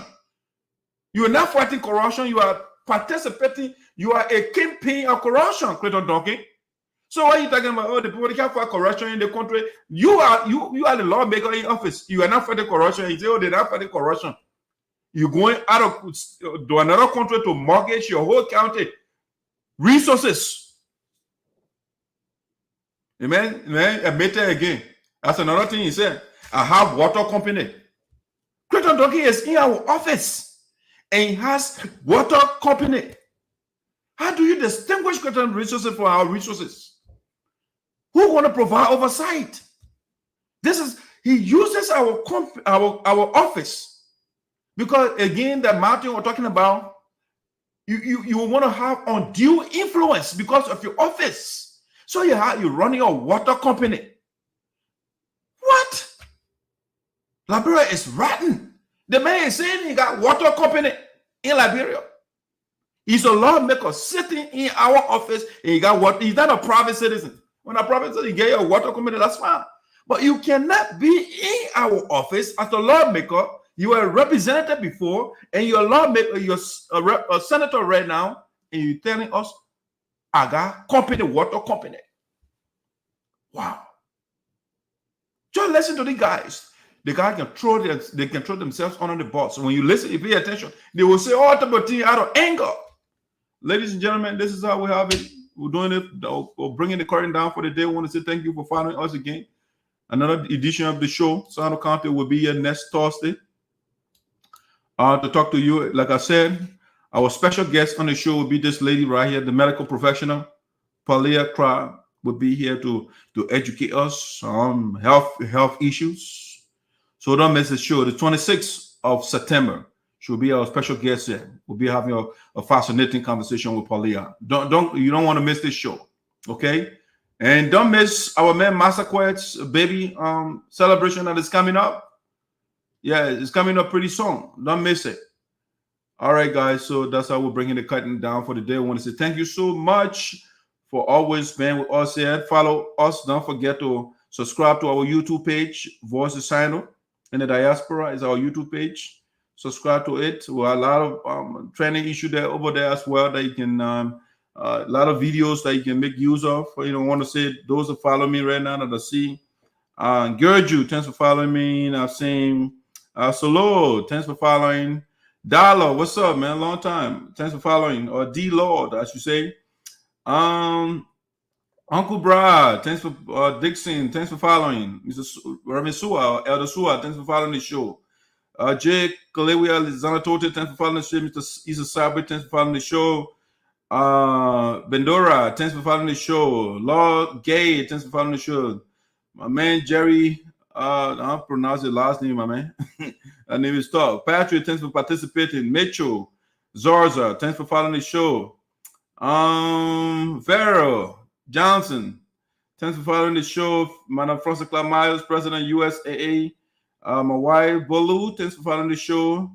Madam Francis Doe, thanks for following the show. And others, if I don't call your name, it means I'm not saying. I want to say thank you so much for following again. To see you next Thursday. We'll be here.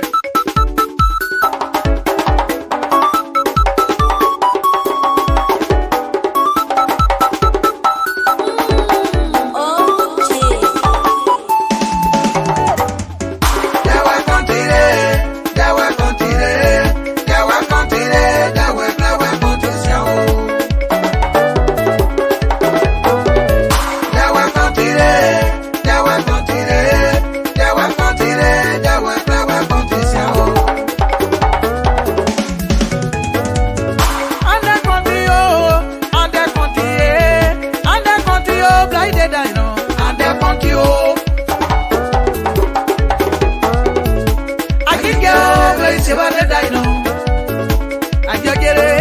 ya de dino. Aginjo, kirichido karito. Aginjo, that's someone they play. See I know. They were continue, they were condition, they were continue, blind de dino, and they continue.